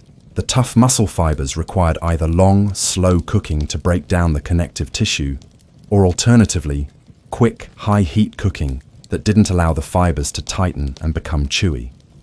Many frontier cooks favored the latter approach, creating steaks that were charred on the outside and rare on the inside. This high-heat cooking method wasn't chosen for gourmet reasons, but because it was the most reliable way to ensure edibility with tough-range beef. The intense heat would create a crust that helped seal in what little juice the lean meat possessed, while the short cooking time prevented the meat from becoming completely dried out. The typical frontier steak was cut thick, often 2 inches or more, and seasoned simply with salt and pepper, if these seasonings were available. The steak was then cooked in a cast iron skillet over very high heat, usually in lard or bacon grease that had been heated until it was almost smoking. The goal was to create a dark, crispy crust, while keeping the interior as tender as possible. The results were often tough and chewy by modern standards, requiring strong teeth and determined chewing to consume. But to men who had been subsisting on preserved foods for weeks or months, these steaks represented luxury beyond measure. The texture might be challenging, but the flavor was rich and satisfying in ways that salt pork and beans could never match. Cuts of meat were distributed differently than in modern butchering, reflecting both different cutting techniques and different priorities in how animals were used. The choicest portions, the tenderloin, ribeye, and other premium steaks, went to those who could pay top dollar or had special relationships with the saloon keeper. These cuts were rare and expensive, reserved for special occasions or very wealthy customers. Lesser cuts, chuck, round, brisket, were reserved for stewing or grinding, where long cooking could make tough meat tender and palatable. These cuts were more affordable and formed the basis for most fresh beef dishes served in frontier saloons. Nothing was wasted. Even the toughest, most unpalatable pieces could be used to flavor beans or create stock for soups and stews. The bones were particularly valuable, as they could be used to make stock that would provide flavor and nutrition. For days, bone marrow was considered a delicacy and was often roasted and eaten as a special treat. Even the organ meats, liver, kidneys, heart, were used, though they required special preparation and weren't popular with all customers. Wild game provided another source of fresh meat, though its availability was unpredictable and entirely dependent on hunting success. Buffalo, when they could still be found and successfully hunted, provided enormous quantities of meat that had to be processed quickly before spoilage set in. A single buffalo could feed a small town for days, but the logistics of butchering, distributing, and preserving such a large animal required community cooperation and careful planning. Buffalo meat was leaner than beef and had a distinctive flavor that some people loved and others found too strong. The meat was dense and rich, with a taste that reflected the animal's diet of prairie grasses and herbs. When prepared properly, buffalo steaks were considered superior to beef by many frontier diners, but the meat had to be cooked carefully to prevent it from becoming dry and tough. The hunting of buffalo was often a community effort that brought together experienced hunters, butchers, and anyone else who could help with the massive job of processing a 1,500-pound animal. The work had to be completed quickly, as buffalo meat would spoil rapidly in warm weather. The hide, bones, and other parts were also valuable and had to be processed simultaneously with the meat.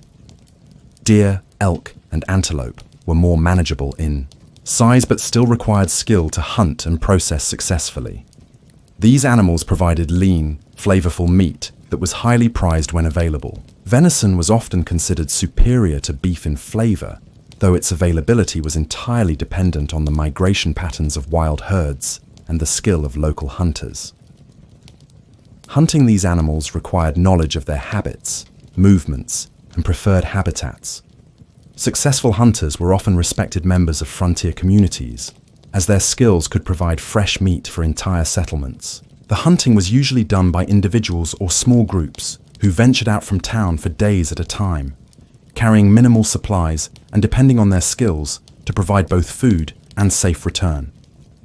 Processing wild game required different techniques than butchering domestic cattle, as wild animals had different anatomy and their meat had different characteristics. The meat was typically leaner and more flavorful than domestic animals, but it could also be tougher and required different cooking methods to achieve optimal results.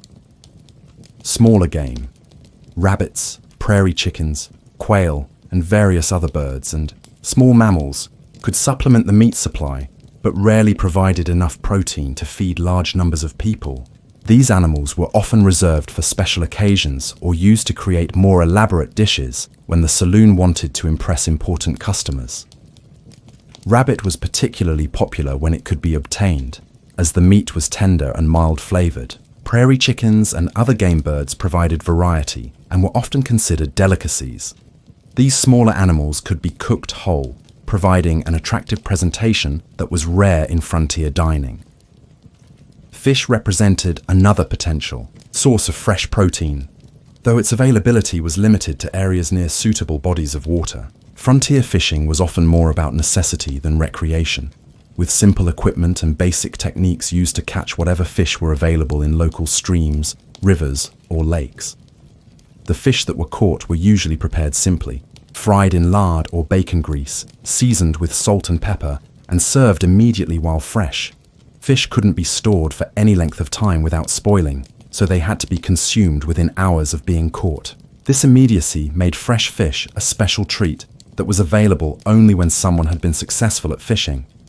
Some areas had seasonal fish runs that provided temporary abundance of protein.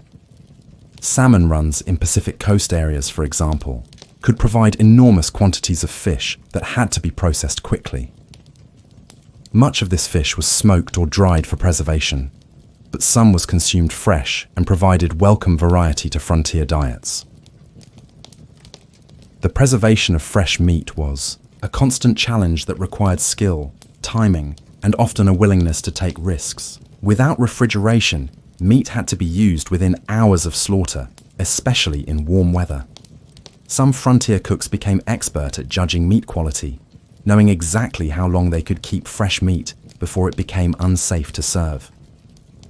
Various preservation techniques were employed to extend the usable life of fresh meat. Smoking was one option, though it required time and proper equipment that wasn't always available. Salting could preserve meat for longer periods, but it changed the flavor significantly and required careful preparation to be effective. Some cooks took risks that would make modern food safety experts cringe, serving meat that was questionable and hoping that thorough cooking would kill any harmful bacteria. The line between fresh and spoiled meat was often blurry in frontier conditions, and cooks had to use their judgment about what was safe to serve to customers. When fresh meat was plentiful, saloons would often prepare special dishes that showcased their temporary abundance. Pot roasts, braised meats, and elaborate stews would appear on the menu, allowing cooks to demonstrate their skills and customers to enjoy meals that approach the standards of civilization. These occasions were celebrated and remembered, becoming stories that would be told and retold during the lean times that inevitably followed. The social aspects of fresh meat consumption were significant in frontier communities. Sharing fresh meat was a gesture of prosperity and hospitality that communicated respect and friendship. A saloon that could regularly serve fresh meat gained prestige and attracted customers from other establishments. The arrival of fresh meat could change the entire atmosphere of a saloon, creating festive moods that encouraged socializing and celebration. Chapter 11. The egg economy and poultry pursuits. In the harsh economics of frontier life, eggs represented a form of currency as valuable as silver coins and sometimes more reliable than paper money. Fresh eggs were so prized that they commanded premium prices and were often reserved for special occasions or important customers. The keeping of chickens in frontier settlements required dedication, resources, and constant vigilance against the numerous predators that viewed domestic fowl as convenient meals walking around on their own. Establishing a flock of chickens in a frontier town was an investment in both time and money that many settlements found difficult to maintain. The birds themselves had to be transported carefully from established settlements, often traveling hundreds of miles in wagon beds or on horseback through territory where every mile could bring new dangers. Chickens were fragile travelers that were susceptible to stress, temperature extremes, and the general hardships of frontier travel. Mortality rates during transport were high, as chickens were sensitive to the rough conditions of frontier travel. They could die from heat, cold, thirst, disease, or simple stress from being confined in small spaces for long periods. Many attempts to establish chicken flocks failed before the birds even reached their destinations, making successful transport a valuable skill that some entrepreneurs specialized in. Once established, chicken flocks faced constant threats from predators that seemed to view chicken coops as convenient restaurants. Coyotes, foxes, wolves, hawks, owls, snakes, and even bears all considered chickens to be easy prey. Domestic chickens, bred for egg production rather than survival, were poorly equipped to defend themselves against these natural predators.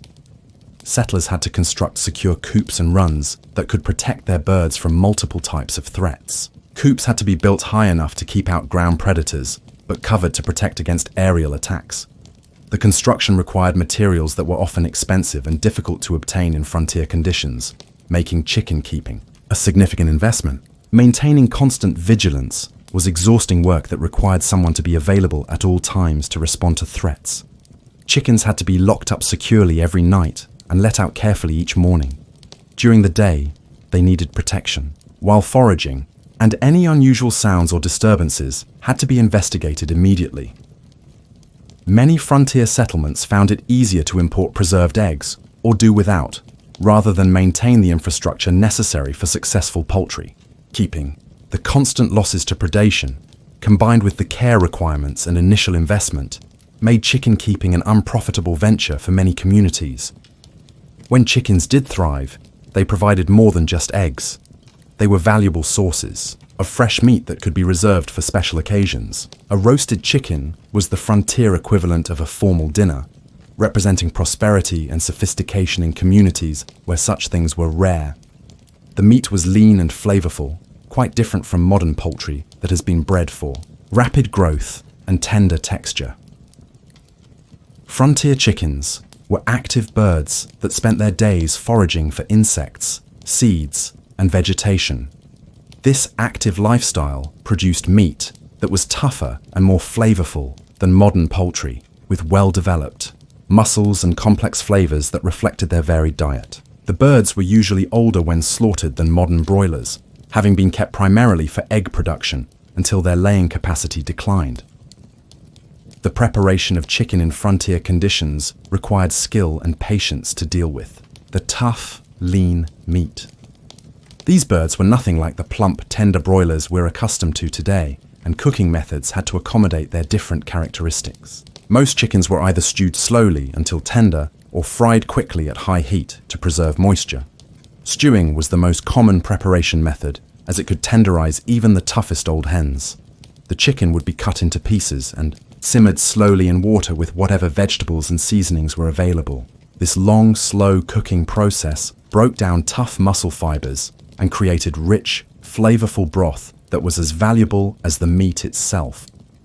Frying chicken required careful technique to prevent the lean meat from becoming dry and tough. The chicken pieces were usually dredged in flour and fried in lard or bacon grease at high temperature until the outside was crispy and golden. The key was to cook the chicken quickly enough to seal in moisture, while ensuring that it was cooked through completely. Roasting whole chickens was less common due to the fuel requirements and the unpredictable nature of frontier ovens. When chickens were roasted, they were often stuffed with wild rice, breadcrumbs, or whatever grains were available to stretch the meal and add substance. The stuffing also helped keep the lean meat moist during the long cooking process. Eggs, when available, were prepared in simple but satisfying ways that made the most of their precious protein and rich flavor. Fried eggs were the most common. Preparation: cooked in bacon grease or lard until the whites were set and the yolks remained runny. These eggs were often served alongside beans or salt pork, providing protein and richness that elevated simple meals into something approaching satisfaction. The frying technique for eggs was straightforward, but required attention to prevent overcooking. The fat was heated in a cast iron skillet until it was hot, but not smoking. Then the eggs were cracked directly into the pan. The heat had to be managed carefully to cook the whites through without making the yolks hard, and the eggs were often basted with hot fat to ensure even cooking. Scrambled eggs were considered a luxury preparation, as they required fresh eggs. to be at their peak quality and consumed immediately after cooking.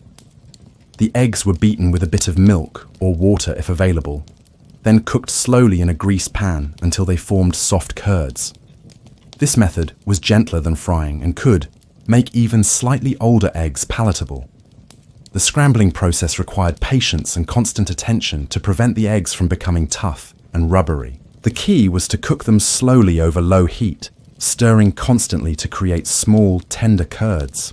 Some cooks added a bit of salt pork or bacon to the scrambled eggs for additional flavor and substance. Hard-boiled eggs were prized for their keeping qualities and could be prepared when fresh eggs were available and then stored for several days. They provided convenient protein that could be eaten as snacks or added to other dishes. Many frontier travelers carried hard-boiled eggs as portable meals, though their availability was always uncertain. The boiling process required careful timing to achieve the proper texture. The eggs were placed in boiling water and cooked for a specific amount of time, usually about 10 minutes for fully set yolks.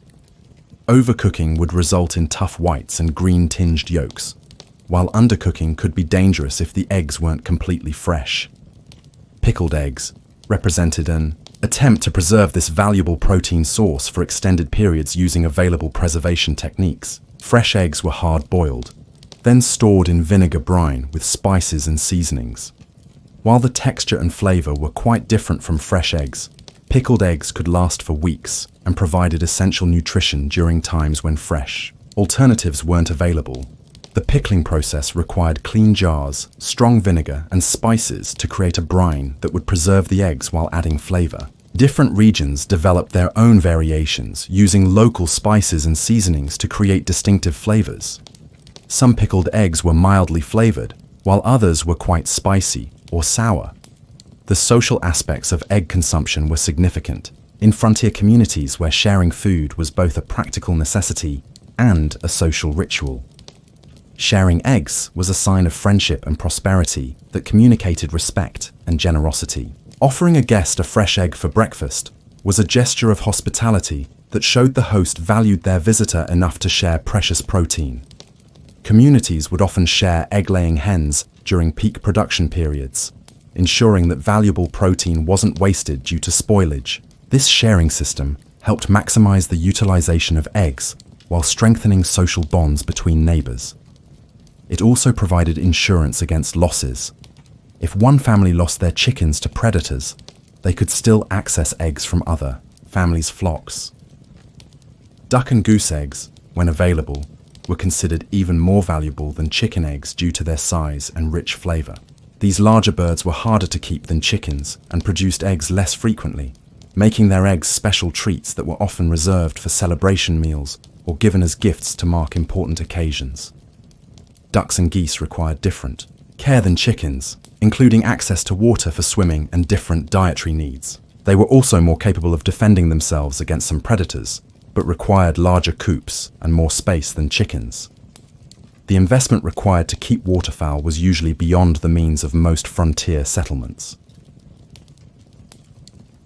The seasonal nature of egg production created boom and bust cycles in frontier communities that had to be carefully managed.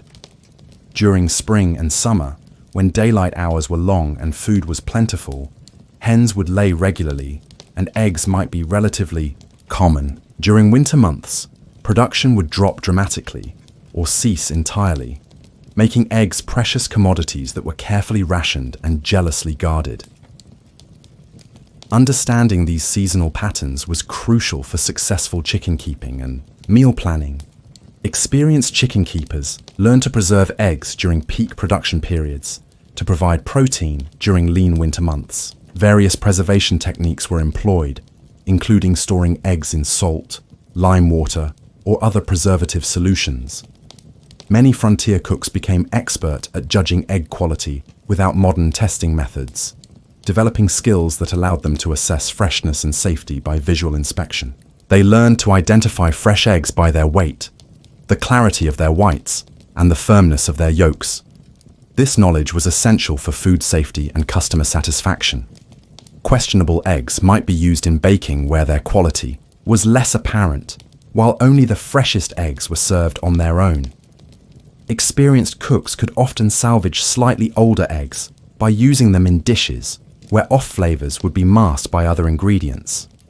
This skill helped minimize waste and maximize the value of precious protein sources. The economics of egg production affected every aspect of frontier life, from individual nutrition to community social structures. Successful chicken keeping could provide a reliable source of income for families who could maintain healthy flocks. Eggs could be sold, traded, or used as currency in communities where cash was scarce. The value of eggs fluctuated based on seasonal availability, local demand, and the success of local chicken keepers. During periods of abundance, eggs might be relatively affordable. During shortages, they could command premium prices that put them beyond the reach of ordinary working men. These price fluctuations affected menu planning in saloons and the dietary choices available to frontier residents. Chapter 12. The Art of Preservation and Storage Survival.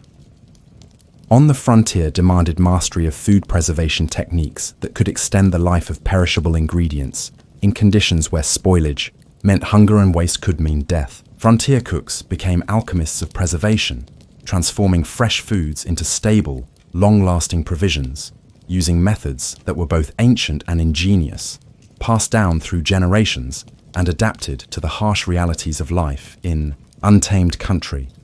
Salt was the foundation of frontier food preservation, representing one of the most valuable commodities in frontier trade networks. This precious mineral could draw moisture from foods, creating an environment hostile to the bacteria that cause spoilage. Salt was so valuable that it was often used as currency in areas where coins were scarce, and communities went to great lengths to secure reliable supplies through trade agreements, mining operations, or expensive importation from distant sources. Thus, importance of salt in frontier life cannot be overstated.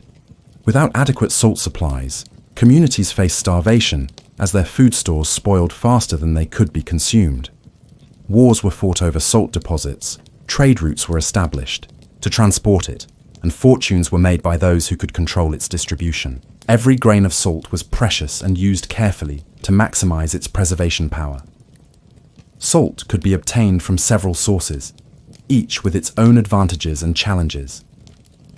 Natural salt deposits could be mined where geological conditions permitted, but these deposits were rare and often located in remote areas that were difficult to access and defend. Salt could also be evaporated from salt water, but this process required large quantities of fuel and was only practical near oceans or salt lakes. Most frontier communities depended on imported salt that was transported by wagon train, riverboat, or pack animal from distant production sites. This salt was expensive due to transportation costs and the risks involved in moving valuable cargo through hostile territory. The price of salt often determined what preservation methods were economically feasible for individual families and communities. The process of salt curing meat was both art and science that required understanding of chemistry, timing, and technique. Fresh meat had to be completely covered with coarse salt, then stored in containers that allowed excess moisture to drain away. The salt drew water from the meat tissues through osmosis, concentrating flavors and creating conditions that prevented bacterial growth. Different cuts of meat required different curing times and techniques to achieve proper preservation.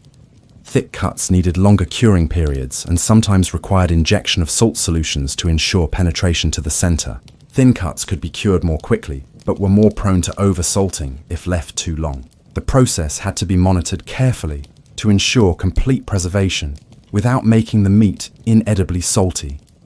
The quality of salt used for curing affected both the preservation effectiveness and the final flavor of the meat. Coarse salt was preferred because it drew moisture more effectively and was less likely to dissolve prematurely. Fine salt could be used, but required more careful application to prevent oversalting. Some salts contained impurities that could affect flavor or preservation effectiveness. Smoking was another crucial preservation technique that added flavor while extending shelf life through the antimicrobial properties of smoke compounds.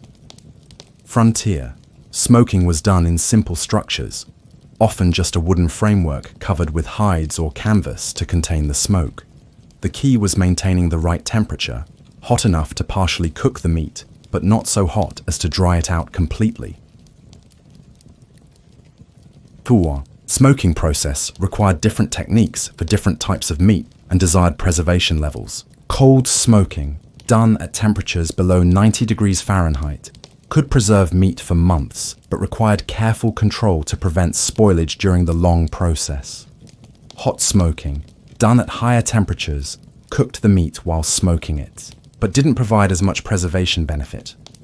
Different woods produced different flavors and smoking characteristics that experienced meat preservers learned to exploit. Hardwoods like oak and hickory burned slowly and produced mild, pleasant flavors. Fruit woods like apple and cherry created sweet, delicate flavors that were prized for special occasions. Some woods, like pine and other conifers, were avoided because they produced harsh, resinous flavors. The construction of smokehouses was a significant investment that required careful planning and skilled craftsmanship. The structure had to contain smoke while allowing for proper ventilation, maintain consistent temperatures, and protect the meat from insects and weather. Many frontier communities built communal smokehouses that could be shared by multiple families. Drying was perhaps the oldest preservation method known to humanity, relying on sun and air to remove moisture from foods. Meat could be cut into thin strips and hung on racks to dry into jerky, a portable, long-lasting protein source that was essential for long journeys and emergency situations. The drying process had to be protected from insects, dust, and sudden weather changes that could ruin entire batches. The preparation of jerky required skill in cutting meat to the proper thickness and arranging it for optimal drying. The meat had to be cut with the grain to maintain structural integrity while drying, but not so thick that it wouldn't dry completely. The cutting technique affected both the drying time and the final texture of the jerky. Vegetables could be sliced and spread on platforms to desiccate in the arid frontier air, creating concentrated nutrition that could last for months. Root vegetables like potatoes and carrots could be sliced thin and dried, while leafy vegetables could be hung in bundles. The key was achieving complete moisture removal while protecting the vegetables from contamination. Fruits, when available, could be dried into leathery concentrates that provided essential vitamins and natural sugars during long winters. Apples, pears, and berries were commonly dried, though the process required careful timing to capture the fruit at peak ripeness. The dried fruit provided concentrated energy and nutrition that was particularly valuable for long journeys.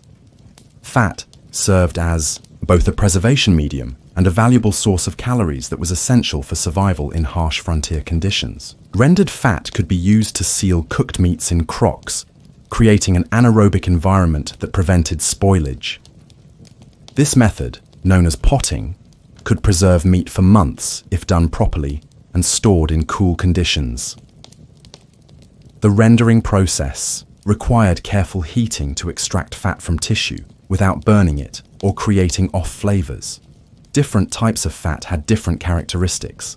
Lard from pigs was mild and versatile, while tallow from cattle was harder and better for long-term storage. The quality of rendered fat affected both its preservation properties and its usefulness for cooking.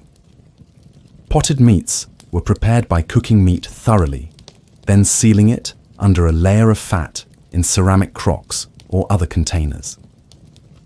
The fat layer had to be thick enough to prevent air from reaching the meat, and the containers had to be sealed carefully to maintain the anaerobic environment. When properly done, potted meats could provide protein for months.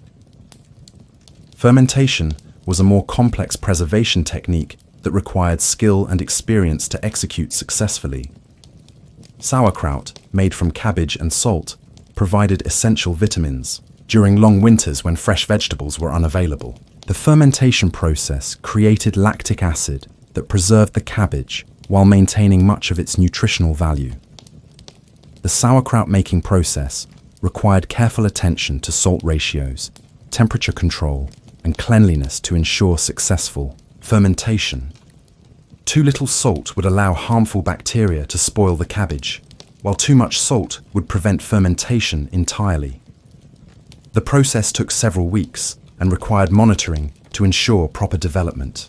Pickled vegetables, preserved in vinegar and salt brines, added variety and nutrition to monotonous diets, while providing essential vitamins and minerals. Different vegetables required different pickling techniques and time periods to achieve optimal results. The quality of vinegar and the cleanliness of containers were crucial factors in successful pickling.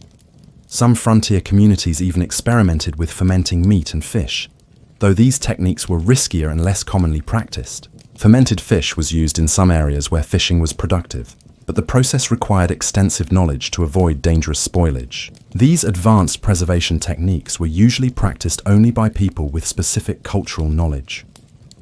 Root cellars, when possible to construct, provided cool, stable storage for preserved foods that could extend their useful life significantly.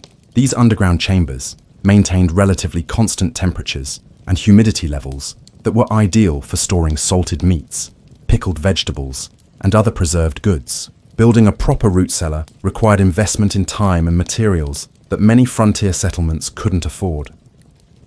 The construction of root cellars required understanding of local soil conditions, drainage, and climate patterns. The cellar had to be deep enough to stay cool in summer, but not so deep as to encounter groundwater. Proper ventilation was essential to prevent condensation and mold growth, while insulation helped maintain stable temperatures. Those communities that had good root cellars enjoyed significant advantages in food storage and survival during harsh winters. The cellars could store large quantities of preserved foods safely for months, providing insurance against crop failures, supply disruptions, and other emergencies. The investment in a good root cellar often meant the difference between thriving and merely surviving. Containers for storing preserved foods were precious and carefully maintained, as the success of preservation efforts depended on having suitable storage vessels. Ceramic crocks, wooden barrels, and metal containers each had their advantages and limitations that affected what types of foods could be stored successfully. Ceramic crocks were ideal for pickled foods and fermented vegetables because they didn't react with acids and could be sealed tightly. However, they were fragile and difficult to transport, making them vulnerable to breakage during the rough handling that was common in frontier conditions. Good ceramic containers were expensive and often had to be imported from distant pottery centers. Wooden barrels were sturdy and could be sealed tightly, but they could impart flavors to their contents and were susceptible to insect damage if not properly maintained. Oak barrels were preferred because they didn't impart strong flavors, but they were expensive and required skilled cooperage to construct and repair. The wood had to be properly seasoned to prevent unwanted flavors. Metal containers were durable, but could rust or impart metallic taste to foods, particularly acidic ones. They were also expensive and often difficult to obtain in frontier conditions. When available, metal containers were usually reserved for the most valuable preserved foods, or for situations where durability was more important than flavor considerations. The maintenance of storage containers was an ongoing responsibility that required constant attention to prevent losses of preserved foods. Containers had to be cleaned thoroughly between uses, inspected for damage, and repaired when possible. The loss of a good storage container could mean the loss of an entire winter's food supply. The seasonal rhythms of preservation work dominated frontier life and required careful planning and coordination to ensure adequate food supplies throughout the year.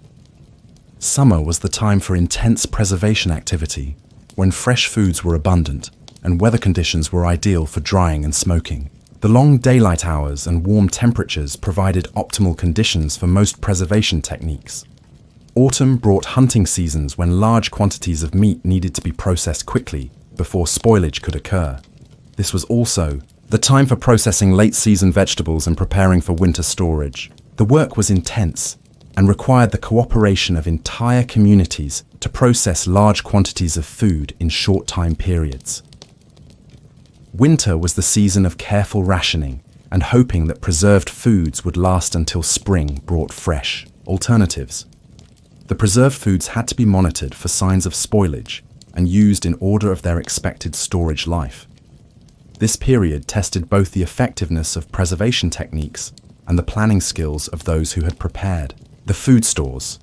Spring brought relief from preserved foods, but also the challenge of stretching remaining stores until fresh foods became available. This was often the most difficult time of year for frontier communities, when food supplies were at their lowest and preservation failures became apparent. Successful preservation work during the previous year could mean the difference between health and starvation.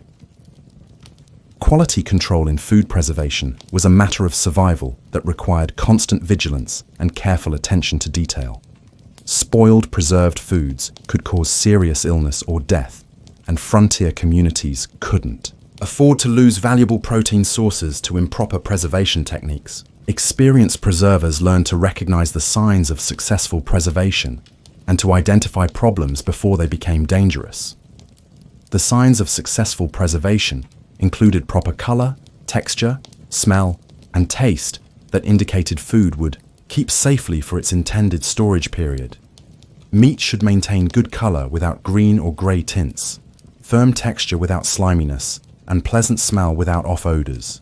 Vegetables should retain appropriate color and firmness without mold or fermentation odors. Innovation in preservation techniques was driven by necessity and local conditions that required adaptation of traditional methods to frontier circumstances. Communities near salt deposits developed expertise in salt curing that was superior to areas that had to import salt. Those in dry climates became skilled at air drying, while settlements near forests learned to use specific woods for smoking. Each community developed its own traditions and techniques that were passed down through generations of frontier families. These local variations reflected available resources, climate conditions, and cultural preferences that shaped preservation practices. The knowledge was usually passed from mothers to daughters and from experienced preservers to newcomers. The social aspects of preservation work were significant and helped build community bonds while ensuring that essential knowledge was preserved and transmitted. Large preservation projects, slaughtering animals, processing vegetables, smoking meat, required community cooperation and shared labor that brought people together and strengthened social networks. These communal work sessions served multiple purposes beyond food preparation. They provided opportunities for sharing knowledge, teaching skills to younger people, and maintaining social connections that were essential for frontier survival. The work was often accompanied by socializing, storytelling, and mutual support that helped communities function effectively. The preservation work also created networks of mutual obligation and support that helped communities survive difficult periods. Families who helped with preservation work could expect reciprocal assistance when they needed it. This system of mutual aid was essential for survival in conditions where individual families couldn't always manage all the work required for adequate food preservation. Chapter 13: Seasonal Rhythms and Food Cycles. Life in the American West followed the inexorable rhythms of the seasons, and nowhere was this more apparent than in the cycle of food availability that determined what appeared on saloon tables throughout the year. Understanding these seasonal patterns is crucial to comprehending the daily realities of frontier dining and the constant struggle between abundance and scarcity that defined frontier life and shaped every meal decision. Spring brought the first, relief from winter's monotonous diet of preserved foods, arriving like a promise of renewal after months of surviving on salt pork, dried beans, and whatever preserved foods had lasted through the long, harsh winter. As the snow melted and temperatures warmed, the first wild greens began to appear: dandelions, wild onions, lamb's quarters, and other edible plants that provided desperately needed vitamins and fresh flavors to people whose bodies craved anything that hadn't been preserved in salt or dried to jerky consistency. These early spring plants were gathered enthusiastically by anyone who knew how to identify them safely, as they provided the first fresh food many frontier dwellers had tasted in months. The knowledge of which plants were safe to eat was precious information that was passed down through generations and shared within communities. Women were often the primary gatherers, having learned from their mothers and grandmothers which plants to seek and which to avoid.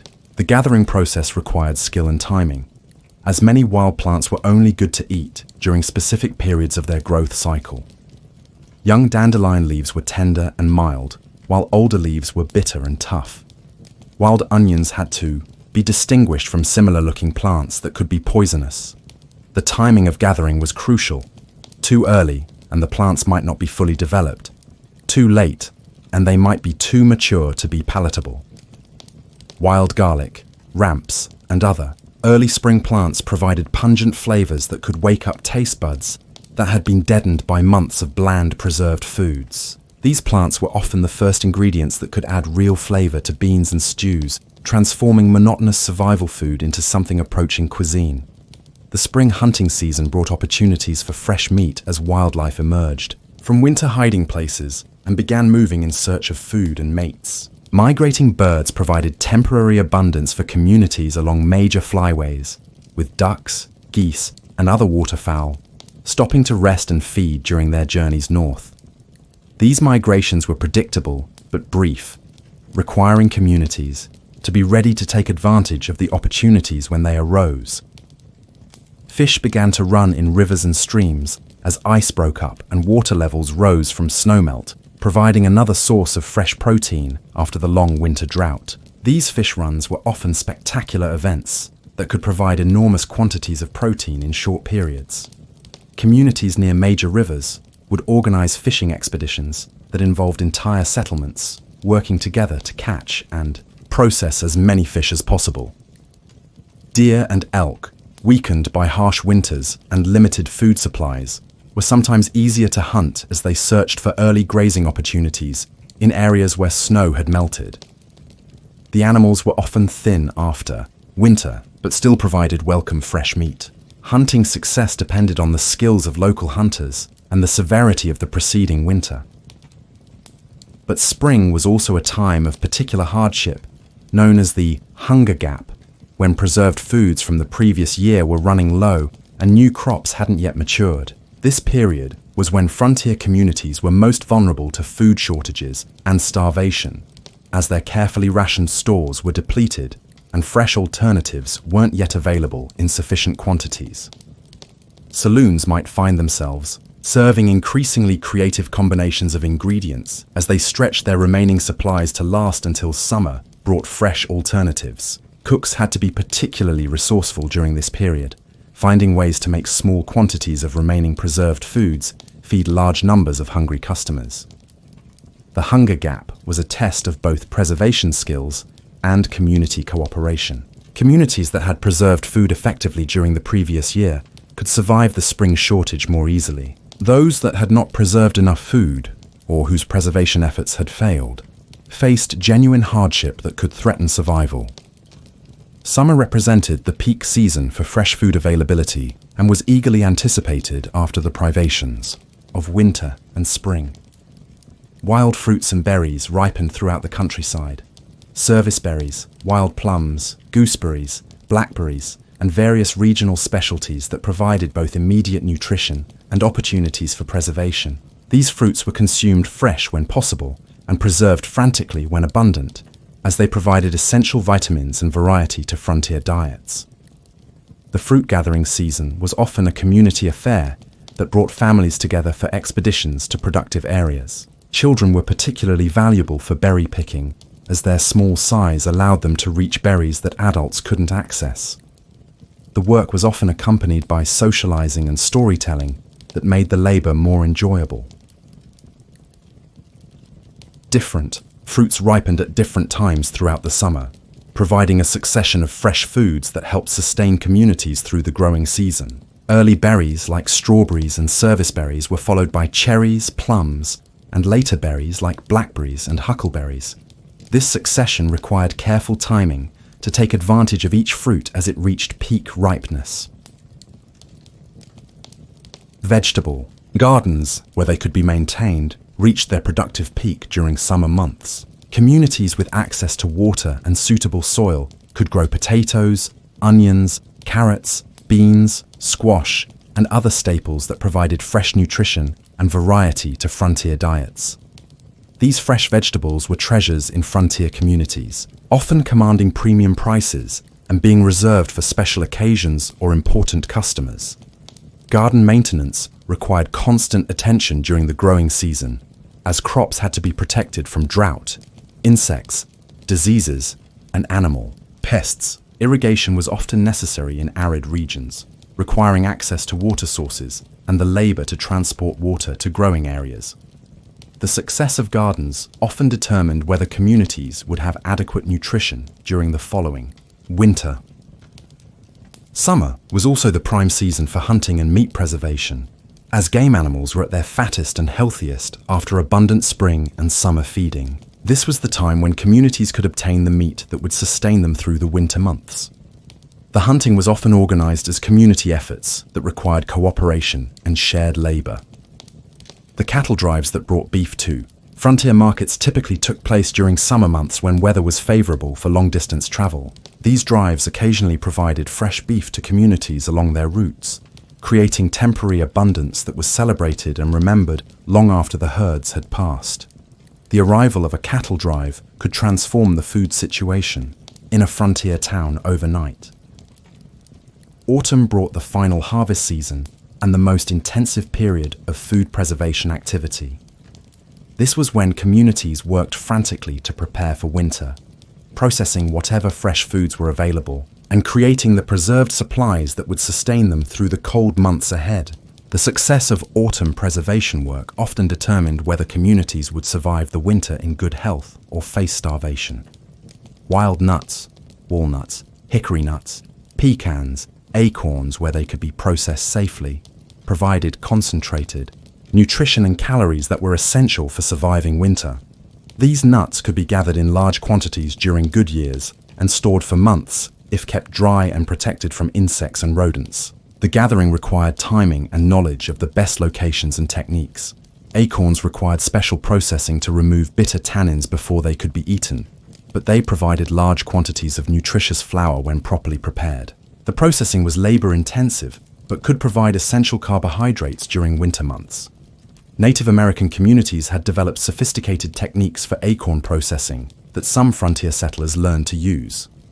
Late autumn. Hunting provided the last opportunities for fresh meat before winter set in. Animals were at their prime condition, having fed well during the summer and built up fat reserves for winter. This was also when domestic animals were typically slaughtered, as it was more economical to preserve meat than to feed animals through the winter when forage was scarce. The slaughter season required careful planning and community cooperation to process large quantities of meat quickly before spoilage could occur. Every part of the animal was used: meat for immediate consumption and preservation, fat for rendering and cooking, bones for tools and stock, hides for leather and other purposes.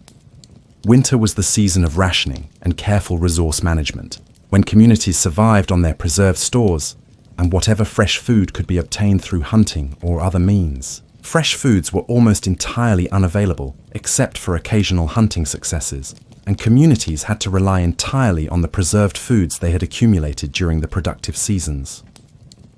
Saloon menus during winter were at their most monotonous, featuring endless variations of beans, salt pork, and preserved foods. Cooks had to be particularly creative during winter months, finding ways to create variety and interest from limited ingredients.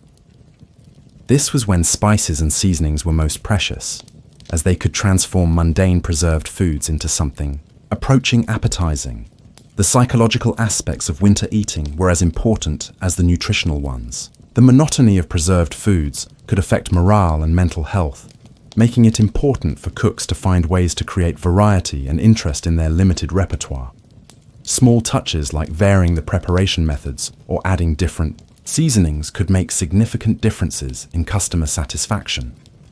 The social aspects of winter dining were also important, as meals became focal points for community gathering and mutual support. Sharing food during winter was both a practical necessity and a social ritual that helped maintain community bonds during the isolating months when travel was difficult and work opportunities were limited. The abundance of summer and the creativity of autumn preservation gave way to the endurance test of winter, when communities that had preserved food successfully could maintain morale and health through the cold months.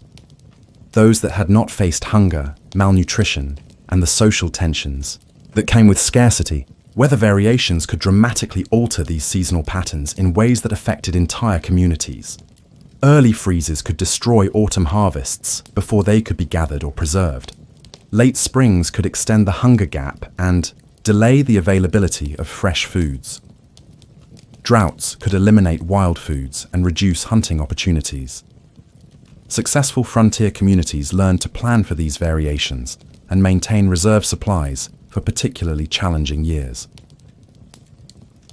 The seasonal rhythms also affected the social aspects of frontier life in profound ways. Summer gatherings and autumn preservation work brought communities together in cooperative efforts that strengthened social bonds. Winter isolation could strain relationships and test community solidarity. Spring's arrival was celebrated not just for its promise of fresh food, but for its psychological relief from the constraints of winter survival. Understanding these seasonal patterns was essential for successful frontier living and influenced every aspect of food planning and preparation. Experienced frontier dwellers learned to think in terms of annual cycles, planning preservation work during abundant periods to sustain them through scarce times. This long-term thinking was essential for survival in conditions where short-term abundance could quickly turn to scarcity. The seasonal food cycles also created opportunities for trade and economic development, as communities with different resources and growing seasons could exchange foods to provide variety and security. Areas with good hunting might trade meat for vegetables grown in agricultural regions. Communities with successful preservation programs could trade surplus preserved foods for other necessities. Chapter 14. The Social Hierarchy of Frontier Dining. The democratic ideal of the American frontier, where a man's worth was measured by his character rather than his birth, was frequently contradicted by the realities of saloon dining, where social status, economic means, and personal relationships determined not just what you ate, but where you sat, how you were served, and even whether you were welcome at all. This social stratification was as rigid as any European class system, though it was based on different criteria and could shift more rapidly. At the top of the frontier dining hierarchy were the town's elite, successful merchants, prosperous, ranchers, mining company officials, and professional men like doctors and lawyers. These individuals could afford the best that frontier kitchens had to offer and expected treatment that reflected their status in the community. When fresh beef arrived in town, they were the first to enjoy steaks. When exotic ingredients appeared on supply wagons, they were reserved for customers who could pay premium prices without complaint. The elite customers didn't just have access to better food, they received fundamentally different treatment that reinforced their social position. They often had preferred seating at tables rather than standing at the bar, removing them from the common crowd and emphasizing their elevated status. They might be served on actual plates rather than eating from communal pots, a distinction that was both practical and symbolic. Some establishments even maintained private dining areas where important customers could eat without mixing with the common crowd. These spaces were usually small rooms or screened areas that provided privacy and exclusivity. The social distance was carefully maintained through physical arrangements and service protocols that made class distinctions visible to everyone present. The service provided to elite customers was more attentive and respectful, with servers taking care to address them properly and attend to their needs promptly. Their orders were taken first, their food was served hot, and their complaints were addressed seriously. This differential treatment was both a reflection of their economic power and a reinforcement of their social position. Professional men, clerks, telegraph operators, school teachers, and skilled craftsmen occupied the middle tier of frontier society and saloon dining.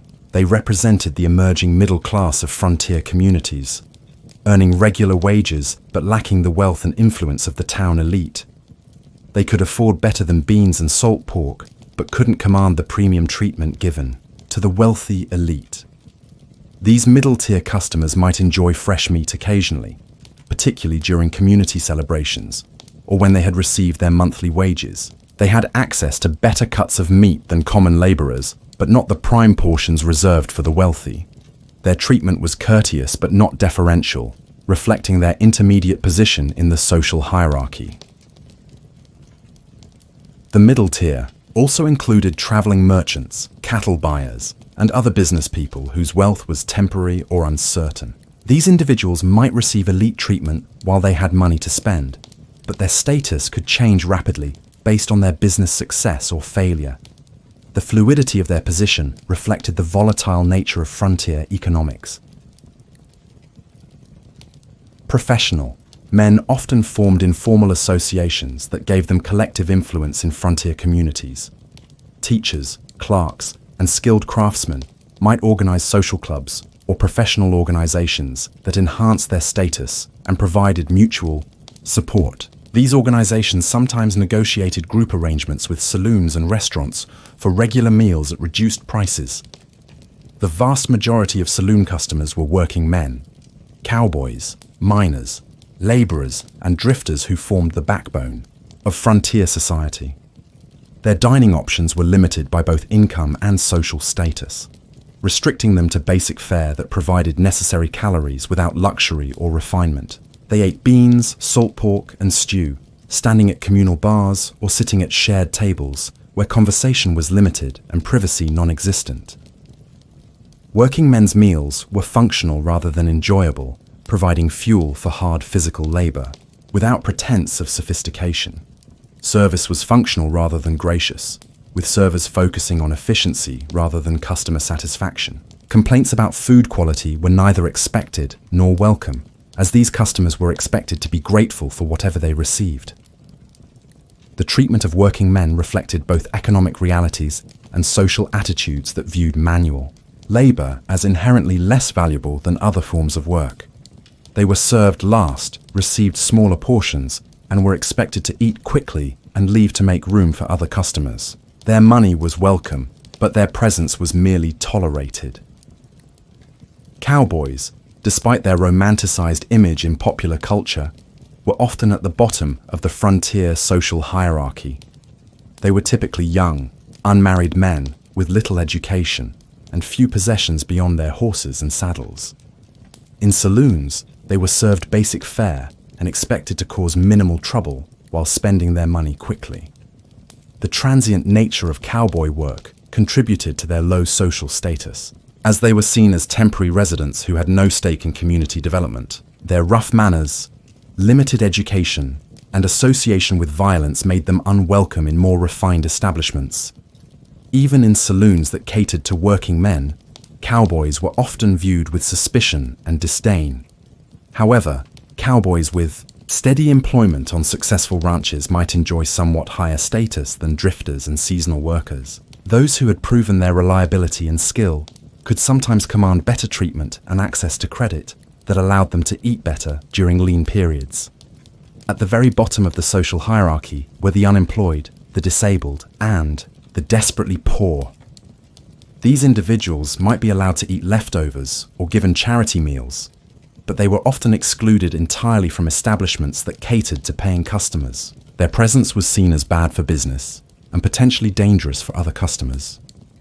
Some saloons maintained informal charity systems, providing basic food to those who couldn't pay, but this was more about community responsibility than business practice. The charity was usually limited to leftovers or the cheapest available food, and recipients were expected to be grateful and unobtrusive. The treatment of the poor reflected broader social attitudes about poverty and worthiness that were common in frontier communities. Those who were poor due to circumstances beyond their control might receive more sympathy than those who were seen as responsible for their own situation. Veterans, widows, and the elderly were more likely to receive charity than able-bodied men who were simply unemployed. Women faced particular challenges in the frontier dining hierarchy, as their access to saloons was limited by social conventions that defined these establishments as male spaces. Respectable women were generally not welcome in saloons at all, as their presence was seen as inappropriate and potentially disruptive to the male-dominated social order.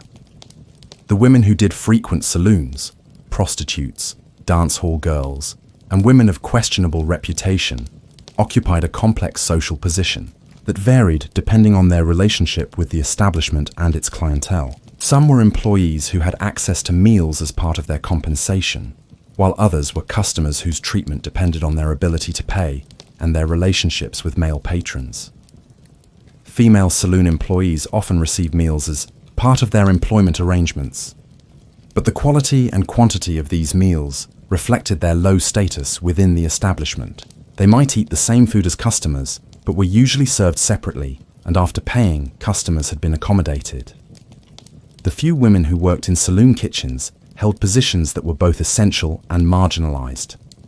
Female cooks were often paid less than their male counterparts and faced constant scrutiny of their moral character. However, a woman who could cook well had a form of power that could transcend some social barriers, as good food was universally appreciated regardless of who prepared it. Women cooks often developed protective relationships with male employees and customers who appreciated their skills and were willing to defend them against harassment or discrimination. These relationships were complex and often involved elements of both professional respect and sexual attraction that had to be carefully managed. Racial and ethnic minorities faced additional layers of discrimination in frontier dining establishments that reflected broader patterns of prejudice and exclusion. Native Americans were often excluded entirely from saloons, except in specific circumstances where they were trading or conducting business with white settlers. Mexican and Hispanic customers might be served but often faced segregation and inferior treatment that reflected anti-Mexican prejudices that were common in areas with large Hispanic populations. They might be required to eat in separate areas or serve different food than white customers, even when they could afford better treatment. Chinese immigrants, when present in frontier communities, typically established their own dining establishments, rather than attempting to integrate into existing social structures. This self-segregation was partly voluntary and partly forced by discrimination that made them unwelcome in white-owned establishments. African Americans faced varying levels of discrimination depending on the region and local attitudes, but they were generally excluded from or segregated within white-owned establishments. In some areas, they were not served at all, while in others, they might be served but required to eat separately from white customers. The transient nature of frontier life created additional complications in the social hierarchy that affected dining arrangements. Traveling merchants, cattle buyers, and other visitors with obvious wealth might be treated as elite customers despite being strangers. Conversely, locals who had fallen on hard times might find their social status and dining privileges diminished along with their fortunes. These status changes could happen rapidly in frontier communities where fortunes could be made or lost quickly through business success, gambling, mining discoveries, or other volatile activities. A successful poker player might enjoy temporary elevation in status, while a man who had been caught cheating might find himself unwelcome regardless of his ability to pay. The informal nature of frontier society meant that social position could be more fluid than in more established communities, but it also meant that status changes could be dramatic and sudden. A man could go from elite customer to charity case in a single evening if his luck turned bad or his business failed. Credit and debt relationships added another layer to the dining hierarchy that affected how customers were treated. Regular customers who paid their bills promptly might enjoy better food and service than newcomers, regardless of their apparent wealth. Saloon keepers had to balance the desire to serve profitable customers with the need to collect debts from less reliable patrons. The extension of credit was both a business necessity and a social statement that reflected the saloon keeper's assessment of a customer's character and prospects. Men who could obtain credit enjoyed higher status than those who had to pay cash, as credit implied trust and social standing within the community.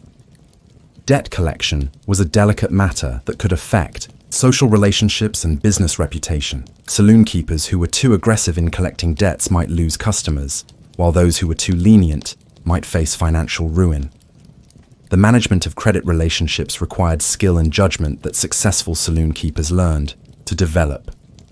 Seasonal variations affected the social hierarchy as economic conditions changed throughout the year. During busy periods like cattle drives or mining booms, money flowed freely, and social distinctions might be temporarily relaxed as everyone benefited from increased prosperity. During hard times, the hierarchy became more rigid as competition for resources intensified and establishments became more selective about their clientele. The cattle drive season brought temporary prosperity that could elevate the status of cowboys and other working men who suddenly had money to spend. During these periods, saloons might cater more to working men and provide better food and service than usual. However, these changes were temporary, and social distinctions would reassert themselves once the drives passed. Mining booms created similar temporary disruptions in social hierarchies as successful prospectors enjoyed sudden wealth that allowed them to demand elite treatment. However, mining fortunes were notoriously volatile, and men who were wealthy one day might be destitute the next, leading to rapid changes in their social position and treatment. The reputation and personal relationships often mattered more than formal social position in determining treatment within saloons. A well-liked working man might receive better treatment than a wealthy stranger who was seen as arrogant or untrustworthy. These personal factors could override economic considerations and create exceptions to the general social hierarchy.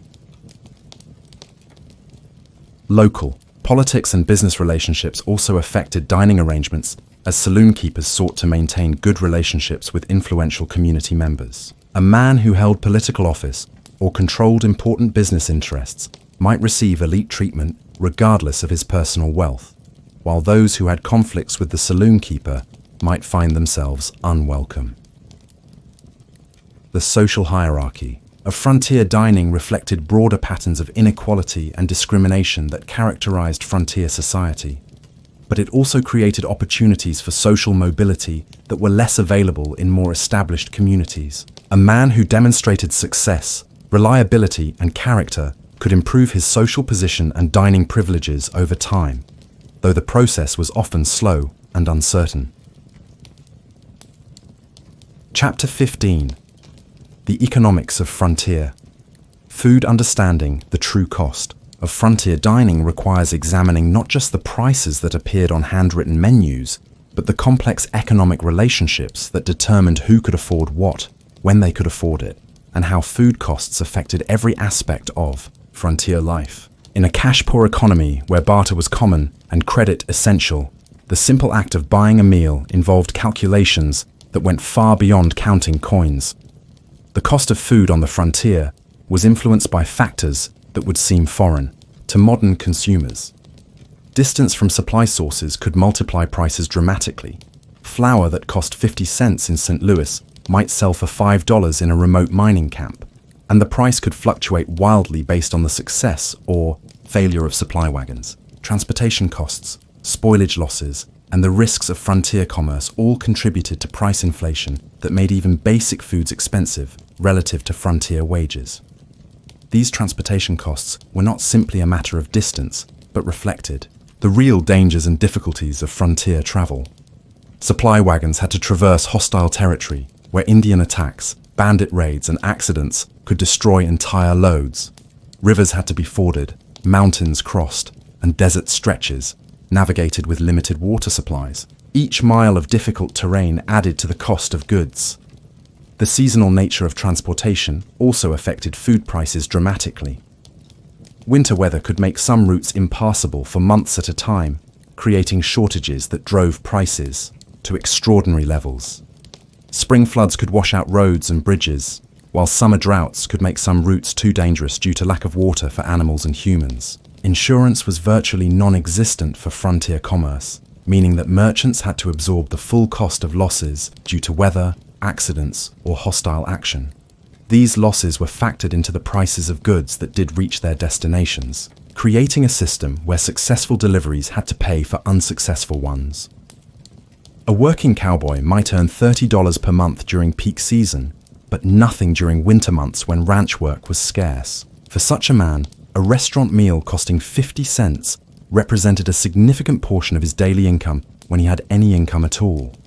Most cowboys carefully rationed their restaurant meals, choosing to supplement trail food with occasional saloon dining rather than relying on commercial establishments for regular nutrition. The seasonal nature of cowboy employment created boom and bust cycles that affected both individual finances and local economies. During cattle drive season, cowboys would have money to spend and might indulge in better food. and drink. During winter months, they would be unemployed and dependent on their savings or charity to survive. This economic pattern affected saloon operations as well, as they had to prepare for seasonal variations in their customer base. During busy seasons, they could charge higher prices and serve premium foods. During slow seasons, they had to reduce prices and offer credit to maintain their customer base. Miners faced different economic pressures, but similar food costs. Successful prospectors might enjoy temporary wealth that allowed for expensive dining, while their less fortunate neighbors struggled with irregular income and inflated prices for basic supplies. A miner who struck it rich might celebrate with champagne and oysters, imported at enormous expense, while his partner who hadn't found gold survived on beans and hardtack purchased on credit from company stores. The psychology of mining wealth was different from steady employment, as miners lived with the constant hope of striking it rich and the constant fear of going broke. This led to spending patterns that were often irrational by conventional standards, with successful miners spending extravagantly on luxury foods while others went hungry. Mining camps often developed their own economic systems where successful claims subsidized less successful ones through various forms of sharing and cooperation. These arrangements could affect dining patterns, as successful miners might buy meals for their less fortunate colleagues, creating temporary equality that reflected the cooperative nature of mining communities. The credit economy that dominated frontier communities meant that food purchases were often part of complex financial relationships rather than simple cash transactions. Saloon keepers extended credit to regular customers, accepting promises of future payment in exchange for immediate meals. These credit relationships could span months or even years, with customers settling accounts when they received wages, sold cattle, or struck mineral deposits. Credit arrangements required trust and personal relationships that went beyond simple business transactions. Saloon keepers had to judge the character and prospects of potential credit customers, assessing their likelihood of eventual payment.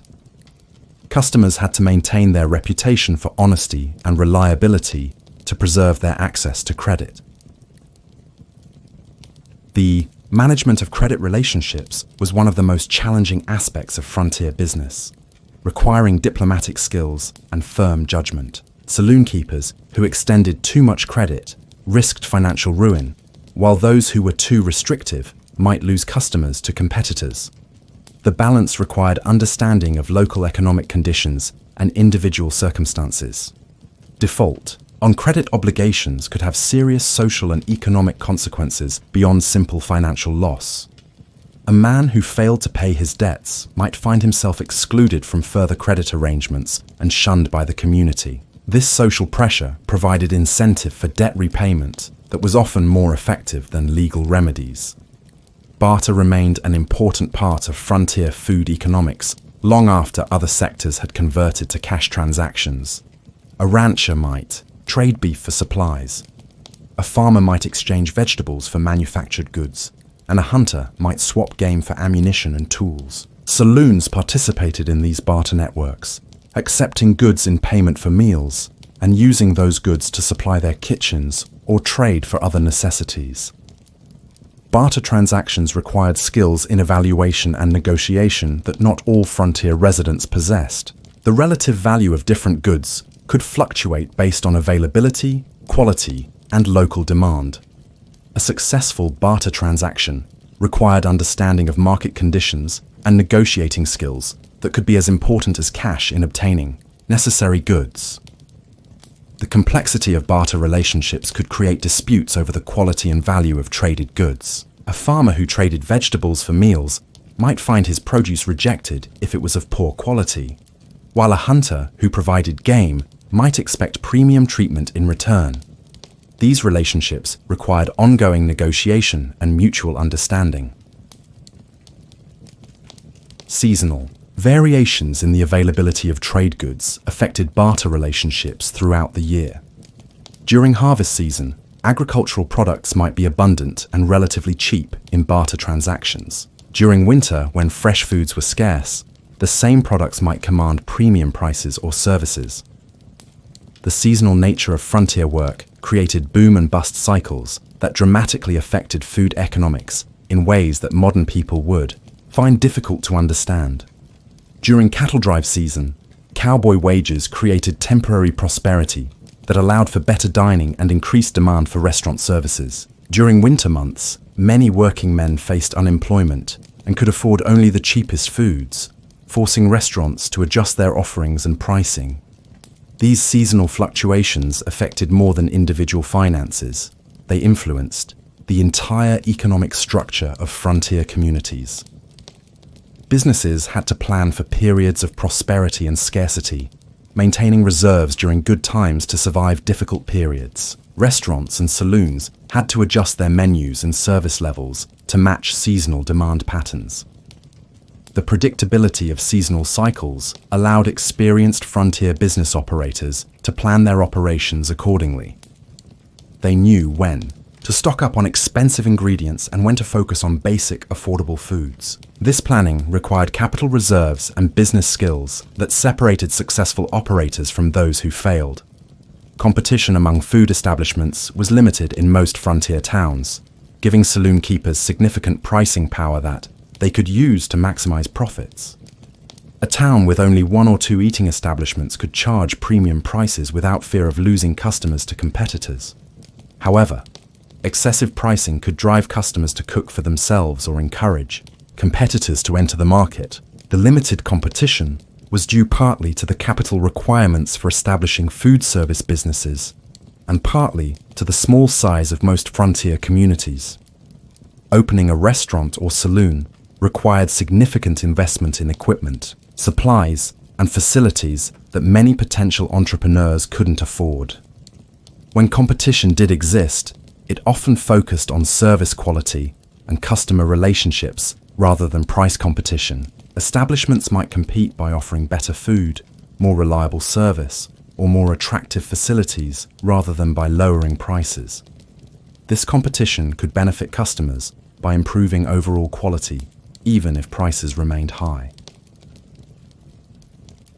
The arrival of new competitors could dramatically alter local food economics by increasing supply and reducing prices. However, the small size of most frontier markets meant that multiple establishments often struggled to maintain profitability, leading to business failures or consolidation.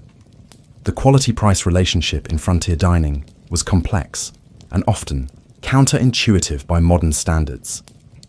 Higher prices didn't always guarantee better food, as the limitations of frontier supply chains and cooking facilities affected all establishments equally. Instead, price differences often reflected location, social status, and the establishment's target clientele rather than actual food quality.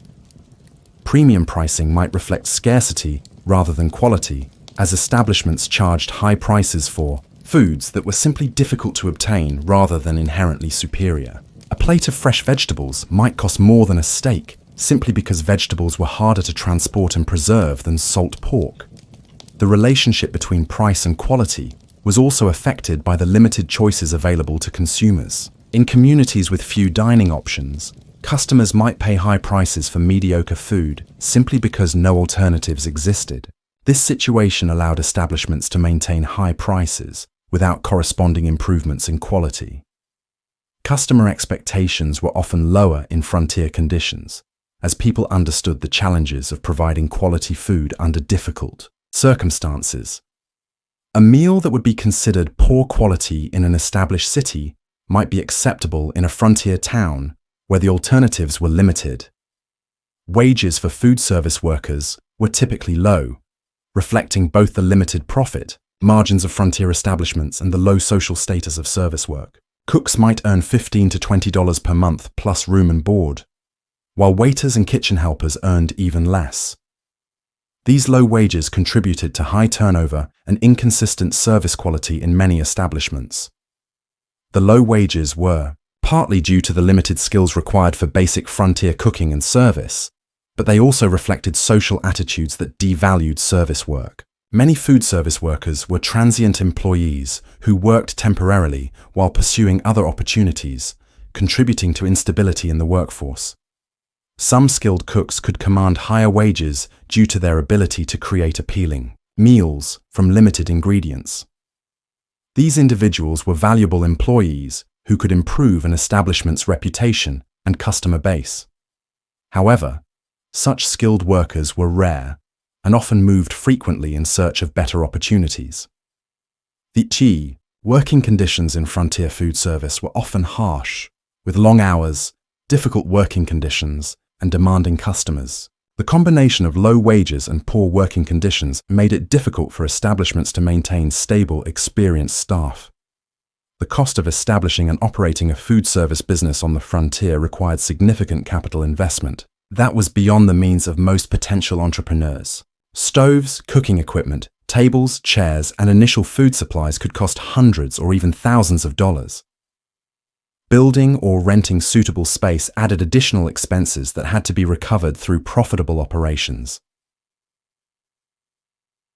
These high, startup costs created barriers to entry that limited competition and allowed existing establishments to maintain higher prices. The investment required also meant that business failures could be financially devastating for owners who had invested their life savings in their ventures.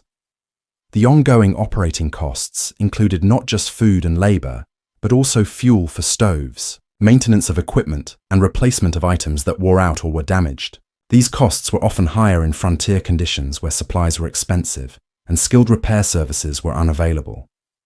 Insurance and business protection were virtually non-existent on the frontier, meaning that a single disaster, fire, flood, theft, or violence could destroy a food service business overnight. This risk was reflected in higher prices and conservative business practices that prioritized survival over growth or innovation. The lack of insurance meant that business owners had to self-insure by maintaining reserves and diversifying their operations. Many saloon keepers combined food service with other business activities to spread risk and create multiple revenue